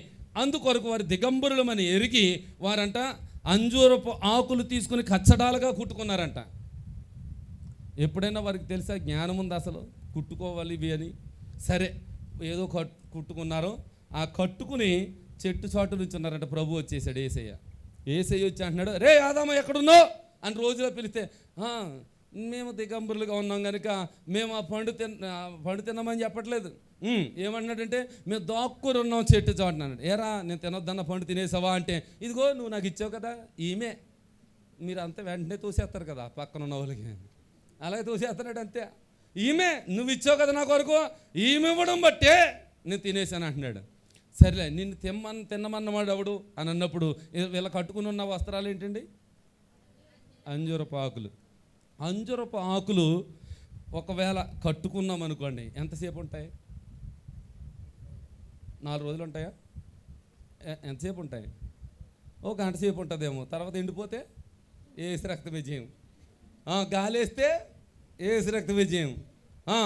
ఎండ వస్తే ఎగిరిపోతాయి, అవునా? గాలి వేస్తే ఎగిరిపోతాయి. పడుకుని లేస్తే కూర్చుందామంటే ఇప్పుడు వీళ్ళని ఎత్తుకోవాల్సింది పళ్ళ ఆకులా? తెల్లారుతులుగా ఆకులను ఎత్తుకోవాలి. ఏ చెట్టుది పెద్ద ఆకు ఉంది, ఏ చెట్టుని పచ్చగా ఉంది, వీళ్ళని ఎత్తుకోవడం. అది అలా తయారైపోయింది మన జీవితాలు. దేవుడిచ్చినటువంటి ఆహారాన్ని మానేసి, దేవుడిచ్చినటువంటి పనిని మానేసి మనకు మనం ఏం చేస్తున్నామంటే తాత్కాలికమైనటువంటి వస్త్రాలు కుట్టుకున్న మాదిరిగా మనము కూడా తాత్కాలికమైనటువంటి భక్తిని ధరించుకుంటా ఉన్నాం. ఇలాంటి భక్తి కాదు మనకు కావాల్సింది. వారు ఏం ఎదుగుతున్నారు? పెద్దలు వేస్తేనే ఏమి ఎతకాలి అసలు? అబ్బా ఆ ఫ్రూట్స్ తిన్నాం కదా, ఈ ఫ్రూట్ అసలు ఎప్పుడు చూడలేదంటారా? తినొద్దన్న ఫలం ఇన్నాళ్ళు ఇంచుమించు 100 సంవత్సరాలు ఆ తోటలో నివసించారంటండి. ఏదేను అనేటువంటి వనములో ఆదాము హవ్వ 100 సంవత్సరాలు నివసిస్తే ఆ 100 సంవత్సరాలు ఎప్పుడూ ఆ చెట్టుని చూడలేదంటారా? ఎప్పుడో పళ్ళు కనబడలేదంటారా? కనబడ్డాయి, కానీ దేవుడు ముట్టుకోవద్దన్నాడు. ముట్టుకోవద్దన్నది ముట్టుకుంటే నేను పాపం చేసిన వాడిని అవుతానని ముట్టుకోలేదు. మరి ఒక్కసారి సాతాను పలికినటువంటి ఫస్ట్ ప్రశ్న ఏంటో తెలుసా? బైబిల్లో మొట్టమొదటి ప్రశ్న ఇది నిజమా అన్నాడు. ఇది నిజమా అన్నది ఎలా ఉంటుంది? ప్రశ్నార్థకం చేతితో చూపించండి ఒకసారి. ప్రశ్నార్థకం ఉంటుందా? ఇలాగా ఉండదా? అది చేతితో చూపించమన్నా, ఏలుతో కాదు. ఏలుతో కాదు, చేత్తో. చెప్పమ్మా. అది తల్లి చెప్పిందిలే, దేవునికి స్తోత్రం. ఎలా ఉంటుందంట? పాము ఎలా ఉంటుంది? పడగిపితే ప్రశ్న వచ్చేవాడు ప్రతి ఒక్కడు అదే పాము స్వరూపం కలిగి ఉన్నాడు. పాముగా వచ్చింది ఇది నిజమా? నేను తినొద్దన్నాడా? ఎందుకు తినొద్దన్నాడు? నువ్వు తింటే దేవదూతలా మారిపోతావు, నీకేం తెలుసు? ఎర్ర మొఖమా అంట్లోకి నిజమే, చాలా అందంగాను, చూడటానికి కన్నులకి వెంపుగా కనిపించినాయి అంట, అందంగా కనిపించినాయి అంట. వెంటనే తీసుకున్నది కొన్ని తినేసి పట్టుకొచ్చి అయ్యగారికి ఇచ్చింది. అయ్యగారేమో ఎందుకని తిన్నావు అని అన్నాడా? అనలేదు. మీకు ఒక మాట చెప్తాను. ఆదాము హవ్వ, ఆదాము దేంతో చేయబడ్డాడో? అయిపోయిందని టైము. చూడండి, ఆదాము దేంతో చేయబడ్డాడో? గట్టిగా చెప్పాలా? మట్టితో. హవ్వ ఎముకతో. ఏది గట్టిగా ఉంటుంది? అందుకే అంటారు మీరు భర్తలు ఏమంటారు, నువ్వు మట్టి, నేను గట్టి. ఏంటది? నేను గట్టి, నువ్వు మట్టి. నిజమే, ఆడు మట్టే, మేము మట్టే. ఏమండి అయ్యారు? ఎప్పుడైనా పొట్టి చీర కొనమన్నది అనుకో, మీ గురించి ఎందుకులే, మా పాస్టర్ గారి గురించి చెప్తాను. ఎప్పుడైనా పొట్టి చీర కానీ ఏదైనా బిర్యానీ కానీ తెమ్మన్నారు అనుకో, ఎందుకు అంత మానం, మొన్నే కదా కొన్నాను అని అన్నానా, వెంటనే ఆవిడ ఉపయోగించే ఆయుధం ఏంటి చెప్పాలి మీరు? మీకు ఆడవాళ్ళందరికీ ఒక ఆయుధం ఉంది, అది ఇక మాకు మగవాళ్ళకి చేతికి అందదు. అది ఏంటది? అంటారు. అంతే. ఈ కన్నీళ్ళు అడుగుతులోకి ఈడు మట్టి కదా, ఏసు రక్త విజయం కరిగిపోయాడు. వీడు కరిగిపోయి ఏమంటున్నాడంటే పోలే ఏడకలే అన్నాడు. వెళ్ళు చీర అన్నావు కదా నడు. అప్పుడు మళ్ళీ ఈవిడ అంటారు తెలుసు, వద్దా కొన్నావు కదా, మళ్ళీ బెట్టి చేస్తుంది ఇక్కడ. ఈడేమో మట్టి, అదేమో గట్టి. మట్టి నానబెడితే 4 కన్నీళ్ళు సుక్కలు నానబెట్టకలేదు, కన్నీటి సుక్కలు అలా పడిందంటే మట్టి కరిగిపోద్ది అంతే. దీన్ని బకెట్లో ఎట్టి నానబెట్టు, ఈ ఎముకట్టుకెళ్ళి బకెట్లో నానబెట్టి 10 రోజులు నానుతుందా? 20 రోజులకు నానుతుందా? ఇది నాంది, ఇది కరగదు. ఇది అలాంటి వ్యక్తులుగా మనం ఉండిపోతా ఉన్నాం. దేవుని సన్నిధిలో ఆదామును జ్ఞాపకం చేసుకుంటే దేవుని యొక్క స్వరూపాన్ని పోగొట్టుకున్నాడు. దేవుని స్వారూప్యాన్ని ఎందుకు పోగొట్టుకున్నాడంటే దేవుని మాటను ధిక్కరించాడు గనుక. పండు తిన్నందుకు అతడు శపించబడ్డా? దేవుని మాటను విననందుక? ఆజ్ఞాతిక్రమం పాపం. అంటే దేవుని మాటను ధిక్కరించాడు కనుక అది పాపమైంది. పండు తిన్నందుకు అతను పాపంలో పడిపోయాడు అనుకుంటాం. పండు అలాంటి పళ్ళు ఎన్నో తినేసాం మనం. చర్చ అయిన తర్వాత కూడా బోల్డని పళ్ళు దేవుడు ముట్టుకోవద్దు అన్నది ముట్టుకోం మనం, అందులోనే చెయ్యట్లు ఆగుతూ ఉంటాం. అలా గంపల కొద్దీ తినేసాం మనం పళ్ళు. అలా అయితే ఎన్నోసార్లు శపించబడాలి, పాపంలో ఉండాలి. కానీ కరుణామయుడైనటువంటి వాడు, నా కొరకు ప్రేమను చూపించిన వాడు, మన కొరకు శరీరం తూట్లుగా పొడబడినటువంటి వాడు, నా కొరకు ఆయన అహర్నిశలు శ్రమపడి ఆయన సిలువలో ఆయన చిందించిన రక్తము చేత మనల్ని కడిగి పరిశుద్ధినిగా చేశాడు. హల్లెలూయా, హల్లెలూయా. అంగీకరించిన వారు దేవునికి స్తోత్రం చెప్తూ చప్పట్లు కూడా దేవుని అంగీకరించదు, స్వరమెత్తి చెప్పాలి హల్లెలూయా, హల్లెలూయా. దేవుని సంఘములో సైన్యం అనబడినటువంటి వారు ఉండాలి, 2 సేనలు ఉండాలి. వారు దేవునికి మహనీయములాగా కనబడాలి. దేవునికి మహనీయముగా కనబడుతూ కాదు, నామకార్థపు సంఘములు ఉంటే వారు కూడా ఇదిలో ఈ సంఘములో ప్రార్థించేవారు ఉన్నారు, ప్రకటించేవారు ఉన్నారు, దేవుని కొరకు ప్రయాసపడేవారు ఉన్నారు, సంఘము కొరకు ప్రయాసపడేవారు ఉన్నారు, దేవుని కొరకు వారు సమర్పించుకునేవారు ఉన్నారు. నేను శ్రమ పడతాను, నేను ప్రార్థన చేస్తాను, నా సేవకుడు బయట సువార్తకు వెళ్ళాడు, నేను 10 మందిమైనా అక్కడ కూడి ప్రార్థన చేస్తాం, ఆయన ఎక్కడికి వెళ్ళినా సరే విజయవంతంగా కొన్ని ఆత్మలు రక్షించబడాలి అని ఎవరైతే కంకణం కట్టుకుంటారో, ఎవరైతే ఒక ప్రతిష్ట చేసుకుంటారో ఆ సంఘం ఏమంటున్నాడు అంటే మహనయీము. చెప్పకూడదు, దేవుని స్తోత్రం చెప్తాం. హల్లెలూయా. ఇక్కడ 2 సేనలు ఉండాలి. ఈ 2 సేనలు దేవుని ఎదుట మనము చూడగలగాలి, సంఘములో చూడగలగాలి, దేవుని యొక్క స్వారూప్యాన్ని పొందుకోవాలి. ఎంతసేపు లోకములో ఉన్న వాటి కొరకే మన ఆశ, వాటి కొరకే మన భక్తి, వాటి కొరకే మన విశ్వాసం. ఎవడో జగన్ అన్నవాడు 2 రూపాయలు బియ్యం ఎత్తంటే పరిగెత్తాం. చంద్రబాబు అన్నాడు వంటి వాడు ఆడేదో ఇస్తున్నాడు, అక్కడ పరిగెడుతున్నాం. నిన్ను అహర్నిశలో పోషిస్తానన్నవాడు ఆయన దగ్గరికి వెళ్ళలేకపోతున్నాం. కారణం ఏంటో తెలుసా? ఈ 2 రూపాయల కోసం వెళ్ళిపోతున్నాం. అంటే 2 రూపాయలు బియ్యం కోసం. వీడు మీ భర్తకి మందు ఇచ్చేయమని అడగండి, అది దేవునికి స్తోత్రం. రోజు మందు ఇచ్చేయండి బాబు అని అడగండి. 2 రూపాయలు బియ్యం ఎందుకు మీకు? 2 రూపాయలు బియ్యం అవసరం లేదా? 2 రూపాయలు బియ్యం ఎట్టి తెచ్చుకుని వండుకుంటున్నారు, కానీ 500 రూపాయల కూర ఉంటుంది అందులో. మీకు తెలియట్లేదు అసలు ఇందులో సత్యం. కూర ఎంతండి అయ్యారు? కేజీ మటన్ ఎంతండి? ఇంతకుముందు పావు కేజీ తెస్తే ఒక మొక్క వేసి కొంచెం గ్రేవీ వేసి పెట్టేవారు. ఇప్పుడు అది కాదు. అలా తెస్తే పావు కేజీ తెచ్చి ఇంట్లో వండితే నువ్వు వేసి రక్తం వేసి ఇంట్లో పెద్ద గొడవే, అవునా కదా? ఇప్పుడు తెస్తే 1/2 కేజీ తేవాలా, కేజీ తేవాలా? కేజీకి తక్కువైందో వండదంతే. ఆర్డర్ చేయంటది అంతే. ఎక్కడి నుంచి? కేఎఫ్సీ డిఎఫ్సీయా. ఒకడంట జూ దగ్గరికి వెళ్ళి కేఎఫ్సీ పట్టుకెళ్ళి ఆ సింహంకి ఇలాగే వేస్తున్నాడంట ఆ జాలీలోంచి. ఆ పక్కన ఉన్నవాడు అన్నాడంట, అది విరుసుకు పట్టదా, నువ్వు కేఎఫ్సీ అయిపోతుంది అని చేతులు అన్నాడంట. అవునా కదా? అది విరుసుకు పడితే ఏంటి? ఈడే కేఎఫ్సీ. మీరు ఫాస్ట్ ఫుడ్లకు అలవాటు పడిపోయారు. ఇక్కడ ఉండవలసినది దేవుని సన్నిధిలో ప్రార్థించే సంఘం, దేవుని కొరకు అహర్నిశలు దేవుని సువార్త ప్రకటించే వారి కొరకు ప్రయాణం చేసేటువంటి సంఘం. అంటే ప్రకటించే సంఘం, ప్రార్థించే సంఘం, 2 గుంపులు ఈ సంఘములో ఉంటే ఈ సంఘం ఏమవుతుందంటే దేవుని రాకడ కొరకు ఇష్టపడిన సంఘంగా మార్చబడుతుంది, పరిశుద్ధమైన సంఘంగా మార్చబడుతుంది, పవిత్రమైన సంఘంగా మార్చబడుతుంది, దేవుని కొరకు విశ్వాసం కలిగిన సంఘంగా మార్చబడుతుంది. నువ్వు అనేక మందికి మాదిరికరంగా మార్చబడతావు. నీ పరిశుద్ధత కాదు, నీ విశ్వాసం కాదు, నీ చేస్తున్నటువంటి త్యాగము కాదు, కానీ నా యేసు ప్రభు వారు చూపిస్తున్నటువంటి ఆయన ప్రేమ, ఆయన విశ్వాసం, ఆయన ప్రేమ మాత్రమే మన బ్రతికిస్తూ ఉంది. ఈ సంఘములో ఇప్పుడు మీరు ఒకవేళ విశ్వాసములో పాత్రులుగా ఉండాలంటే, పరిశుద్ధతలో మీరు పట్టుదల కలిగి ఉండాలంటే నువ్వు చేయవలసింది ఒకటే. ఈ రోజు వరకు 2 గుంపులు లేవేమో, నువ్వు తయారు కావాలి. 2 గుంపులు, 2 సేనలో.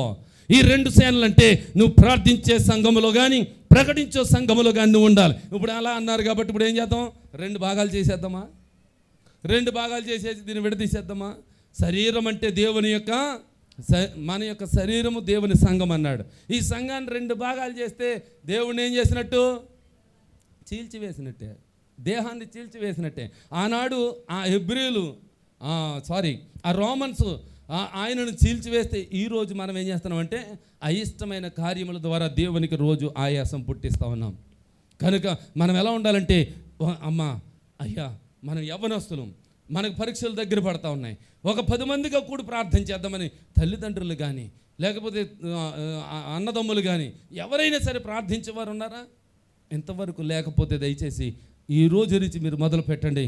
ప్రార్థించేవారుగా దేవుని సన్నిధిలో కృపను పొందుకునేవారుగా. హల్లెలూయా, హల్లెలూయా. దైవ సేవకుడు చెప్తేనే చేద్దాం, దైవ సేవకుడు చెప్తేనే వెళ్దాం అన్నటువంటి మాట వదిలేయండి. అయ్యా ఆయన దగ్గరికి వెళ్ళండి, మేము ప్రార్థిస్తామయ్యా. మీరు సువార్తకు వెళ్తున్నారు కదా, మీరు ఎక్కడెక్కడో తిరుగుతున్నారు కదా, ఎక్కడెక్కడో కొన్ని ఆత్మల సంపాదనకే వెళ్తున్నారు కదా. కనుక మేమేం చేస్తామంటే కొంతమంది 10 మంది, ఎంతోమంది కాదండి, 10 మంది కూడి మేము ప్రార్థించే సంఘంగా ఉంటామయ్యా, ఒక సమూహంగా ఉంటామయ్యా, ఒక గ్రూపుగా ఉంటామయ్యా. మీరు ఎక్కడ అడుగు పెడితే అక్కడ అద్భుతాలు జరగాలి, మీరు ఎక్కడ ప్రార్థన చేస్తే అక్కడ ఆత్మల రక్షణ కలగాలి, నువ్వు ఎక్కడ ప్రార్థన చేస్తే అక్కడ అనేక మంది దేవుని సంఘంలో పరిగెత్తుకు రావాలి. అలాంటి విశ్వాసులుగా మేము మార్చబడతామయ్యా, అలాంటి సంఘముగా నిలబడతామయ్యా అన్నటువంటి వారు మీలో ఎవరైనా సమర్పణ చేసుకున్న వారు ఉంటే దయచేసి వారు మాత్రమే నిలబడండి, మిగతా వారు అందరు కాదు. అలాంటి వారు ప్రార్థన గుంపులో కానీ ప్రకటించే గుంపులో కానీ నేనుంటాను అన్నటువంటి వారు ఎవరైనా మీలో ఉంటే లేచి నిలబడండి. ఆ పక్కని ఈ పక్కని చూస్తే మీ విశ్వాసము వ్యర్థమైపోతుంది. అలాంటివి ఏమి గమనించుకోవద్దు. దయచేసి నా మాట ఆలకించండి.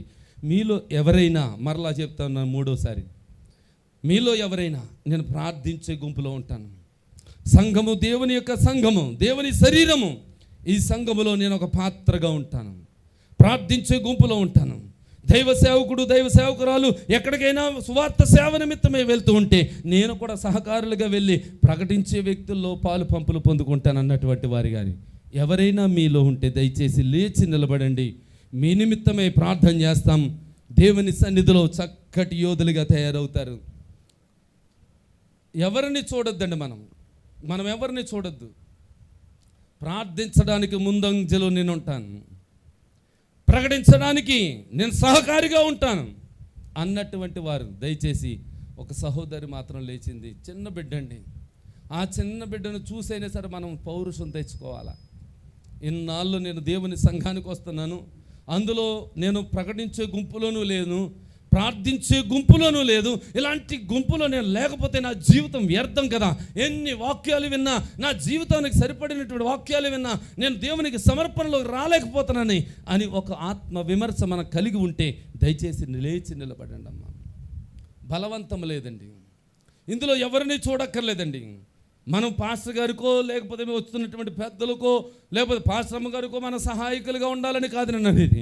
దేవుని సంఘం అనబడినటువంటి ఆయన స్వరక్తమిచ్చి సంపాదించిన ఈ సంఘానికి సహకారులుగా ఉంటాం కనుక దయచేసి లేచి నిలబడి, ఒకవేళ మిమ్మల్ని ఎక్కడైనా నొక్కు వేస్తూ ఉంటే వద్దులే, నువ్వు ప్రార్థించే గుంపులో ఉన్నావు కదా, నువ్వు పెద్ద ప్రార్థన పర్రాలు కదా అని ఒకవేళ ఆత్మ నిన్ను అంటూ ఉంటే, నీ ప్రార్థన ఒకవేళ దేవునికి ఇష్టమైతే మంచిది, నువ్వు లేచి నిలబడకపోయినా పర్వాలేదు. దయచేసి మరొకసారి గమనించండి. నేను ప్రార్థించే గుంపులో ఉంటాను, ప్రకటించే గుంపులో ఉంటాను అన్నటువంటి వారు యవ్వనస్తులైనా పర్వాలేదు. మీరు లేవండి అని చెప్పక్కర్లేదండి. ఒకవేళ నేనే ఉంటాను ఆ ప్రార్థన గుంపులో అన్నటువంటి వారు ఉంటే దయచేసి లేచి నిలబడండి. లేదు అనంటే ప్రార్థన చేస్తాను, సహకారులుగా ఉండాలండి. మనం చేసే భక్తి సరిపోదు. యేసుక్రీస్తు రాకడకు 10 మంది కన్యకులు సిద్ధపడ్డారు. 5 బుద్ధి లేని కన్యకులు, 5 బుద్ధి కలిగిన కన్యకులు అన్నాడు. బుద్ధి లేని కన్యకులు అనబడటానికి చంటి పిల్లోడు కూడా అంటా ఉన్నాడు, బుద్ధి లేని కన్యకులు అని. ఎందుకన్నాడో తెలుసా? వారు దివిటీలు తెచ్చుకున్నారు, వీరు దివిటీలు తెచ్చుకున్నారు. వారు వెలిగించుకున్నారు, వీళ్ళు వెలిగించుకున్నారు. వారి దగ్గర నూనె ఉంది, వీరు దివిటీల్లో కూడా నూనె ఉంది. వీరు చేసినటువంటి ఆ నిరీక్షణ ఏంటంటే యేసు ప్రభు రాకడ కొరకు ఆయన వస్తూ ఉంటే కునుకుపాట్లు పడి వారు నిద్రపోతున్నారు, వీరు నిద్రపోతూ ఉన్నారు. ఆయన వచ్చిన రాకడకి వారు లేచారు, వీరు లేచారు. కానీ వారు చేసింది ఒకటే పొరపాటు. ఏంటో తెలుసా? ఎక్స్ట్రా తెచ్చుకోలేదండి, ఎక్స్ట్రా నూనె తెచ్చుకోలేదు. దాని అర్థం ఏంటంటే ఎక్స్ట్రా ప్రార్థన, ఎక్స్ట్రా సమర్పణ, ఎక్స్ట్రా వైరాగ్యం, ఎక్స్ట్రా మనం చేయవలసిన భక్తి. ఇది సరిపోద్దలే అనుకుంటే కాదండి. ఇది సరిపోద్దలే అని అనుకున్నామా? ఈ ప్రార్థన సరిపోద్ది, ఈ భక్తి సరిపోద్ది, ఈ విశ్వాసం సరిపోద్ది అని అనుకుంటే బుద్ధి లేని కన్యకలని పిలుస్తూ ఉన్నారు వారిని. ఎక్స్ట్రా తెచ్చుకున్న వారు ఏంటో తెలుసా? ఇది నూనె సరిపోదు, ఈ నూనె ఆరిపోతుందేమో, నేను ఎక్స్ట్రా తెచ్చుకోవాలి, నేను ఎక్స్ట్రా సంపాదించుకోవాలి, ప్రార్థనలో నేను ఇంకా ఎక్కువగా ఉండాలి, ప్రార్థనలో ఒక వైరాగ్యం కలిగి ఉండాలని ఎవరైతే నిశ్చయించుకుంటారో వారు బుద్ధి కలిగిన కన్యకలని చెప్పించుకుంటారండి. ప్రార్థన చేద్దాం.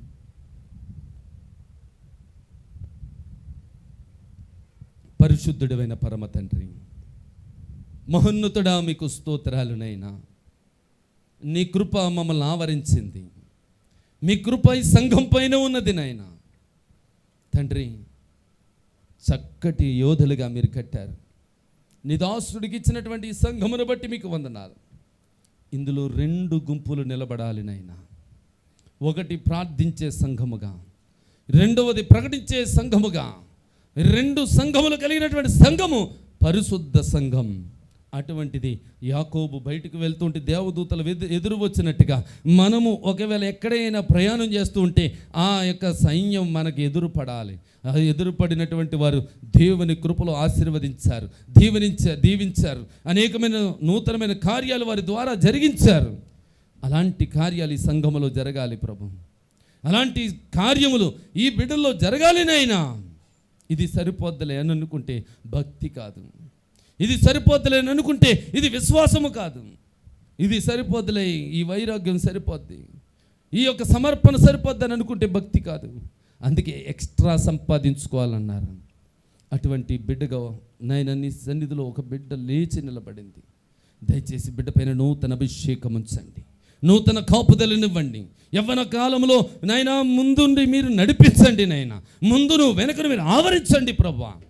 బిడ్డకున్న సమర్పణ బట్టి వందనాలు. అలాగే ఇంకా మిగతా వారు కూడా ఒక మంచి సమర్పణలో రావడానికి సహాయం చేయండి. అందరినీ దీవించండి ప్రభా.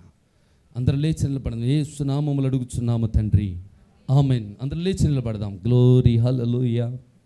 ప్రార్థన చేయండి ఒక్కసారి అమ్మ. 2 నిమిషాలు ముగించేస్తున్నాను. అయ్యా, ఇంతవరకు నేను సమర్పించుకోలేదేమో, ఇంతవరకు నా ప్రార్థన సరిపోతుందనుకున్నానేమో. సరిపోదయ్యా, సరిపోదు ప్రభా. ఈ ప్రార్థన సరిపోదు నైనా. నా బిడ్డల కొరకు ప్రార్థన చేస్తున్నాను, నా మాట వినట్లేదు. నా భర్త కొరకు ప్రార్థన చేస్తున్నాను, ఎక్కడెక్కడో తిరుగుతూ ఉన్నాడు, త్రాగుతూ ఉన్నాడు. నా భార్య కొరకు ప్రార్థన చేస్తూ ఉన్నాను, ఏవేవో దేశాలు తిరుగుతూ ఉంది, ఒక్క రూపాయి కూడా సంపాదించలేకపోతుందని. కుమారులు కుమార్తెలు మాట వినటలేదని, ఎదుగుదల లేదని, కుటుంబ అభివృద్ధి లేదని, గృహాలు ఇంకా కట్టుకోలేదని, ఇంకా రావాల్సినటువంటి ధనము లోన్స్ ఏవైనా ఆగిపోయి ఉంటే రావట్లేదని ఎంతో క్షోభిస్తూ ఉంటాం, బాధపడుతూ ఉంటాం, ఎందరినో ఆశ్రయిస్తూ ఉంటాం. నా ప్రభు అయిన యేసు క్రీస్తుని ఎప్పుడైనా ఆశ్రయించి మనము నిలబడగలిగితే ఆయన అంటున్నాడు, నిన్ను ప్రార్థించే గుంపుగా నేను తయారు చేస్తాను, ప్రకటించే గుంపుగా నిన్ను తయారు చేస్తాను. ఈ 2 గుంపుల్లో ఏదో ఒక గుంపులో నువ్వు ఉండగలిగితే నీ జీవితం ఆశీర్వదించబడుతుంది, నీ కుటుంబం దీవించబడుతుంది, నీ బిడ్డలు అనేకమైన తలాంతులు సంపాదించుకుంటారు. రాబోయే దినాల్లో నా కొరకు ఎదురు చూసే బిడ్డలుగా ఉంటారని దేవుని వాక్యము సెలవిస్తుంది. కనుక అయ్యా, ఈ దినాన్ని నీకు అప్పగించుకుంటున్నానయ్యా అని స్వరమెత్తి మాట్లాడండి అమ్మా, స్వరమెత్తి మాట్లాడండి. ఇప్పుడైనా సరే నేను దేవుని కొరకు నేను సమర్పణ చేసుకుంటున్నానని ఒక మంచి విశ్వాసంతో ప్రార్థన చేయగలవా? ప్రియ సహోదరి సహోదరుడా, దైవజనులు ఎంతో కష్టపడుతూ ఉన్నారు. సేవ అంటే మామూలు మాట కాదండి. ఒక ఆయన ఏమంటాడో తెలుసా? సంసారం ఏదడం కంటే సముద్రం ఏదడం బెటర్ అన్నాడంట. ఈ సహోదరుడు ఏమంటాడంటే, సముద్రమైన ఏదొచ్చు కానీ సంఘాన్ని ఏదలేమండి అన్నట్టు. నిజమే కదా? రకరకాల మనుషులు ఉంటారు, రకరకాల ఆలోచనలు ఉంటాయి, రకరకాలైనటువంటి కార్యకలాపాలు ఉంటాయి. వీటన్నిటిని తట్టుకుంటూ అవమానమైన భారమైన బాధ్యతగా తీసుకుని నడుస్తూ ఉన్నాడంటే ఆ సేవకుడు గొప్పవాడే. అందుకే అయ్యా నిన్ను స్తుతిస్తున్నాను, నాకు మంచి సేవకులను ఇచ్చారు, సేవకురాండ్రని ఇచ్చారు, మంచి విశ్వాసం కలిగినటువంటి పెద్దలను మాకు ఇచ్చారు, స్త్రీల సంఘమును మాకు ఇచ్చారు, యవ్వనస్తుల సంఘమును మాకు ఇచ్చారు. నైనా దానిని బట్టి మీకు వందనాలని చెప్పండి. చెప్పండి అమ్మా, నోరు తెరవండి అమ్మా, నోరు తెరవండి అమ్మా. ఎన్నో ఆపదలు, ఎన్నో విచిత్రమైన సంఘటనలు మన కళ్ళ ముందే జరిగిపోతూ ఉన్నాయి. వాటన్నిటి నుండి తట్టుకోవాలంటే, విశ్వాసములో మనం ముందు కొనసాగాలంటే, వాటన్నిటి నుండి మనము వాటిని మీద మనసు ఉంచకుండా దేవుని మీద మనసు ఉంచాలంటే నువ్వు ఏదో ఒక గుంపులో ఉన్నవాడిగా ఉండాలి. ఆ విశ్వాసం వ్యర్థము కాకూడదు. రాకడ సమీపించింది, యేసయ్య మన కొరకు వచ్చేస్తూ ఉన్నాడు. ఆయన కొరకు మనము సిద్ధపడాలంటే ఇంకా ఎప్పుడు సిద్ధపడతాం? అందుకే ప్రార్థన గుంపులో నేను ఉంటానయ్యా, ప్రకటించే గుంపులో ఉంటానయ్యా, నేను ఏదో ఒక గుంపుకు సంబంధించిన వాడిగా ఉంటానయ్యా.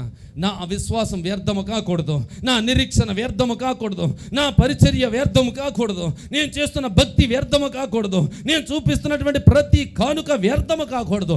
నూరంతల ఫలములు పొందుకోవాలి, నూరంతల దీవెనలు పొందుకోవాలి, నూరంతల కార్యములు నా కుటుంబంలో జరగాలి, నా బిడ్డల జీవితంలో జరగాలి, రాస్తున్న పరీక్షల్లో ఉత్తీర్ణత పొందాలి.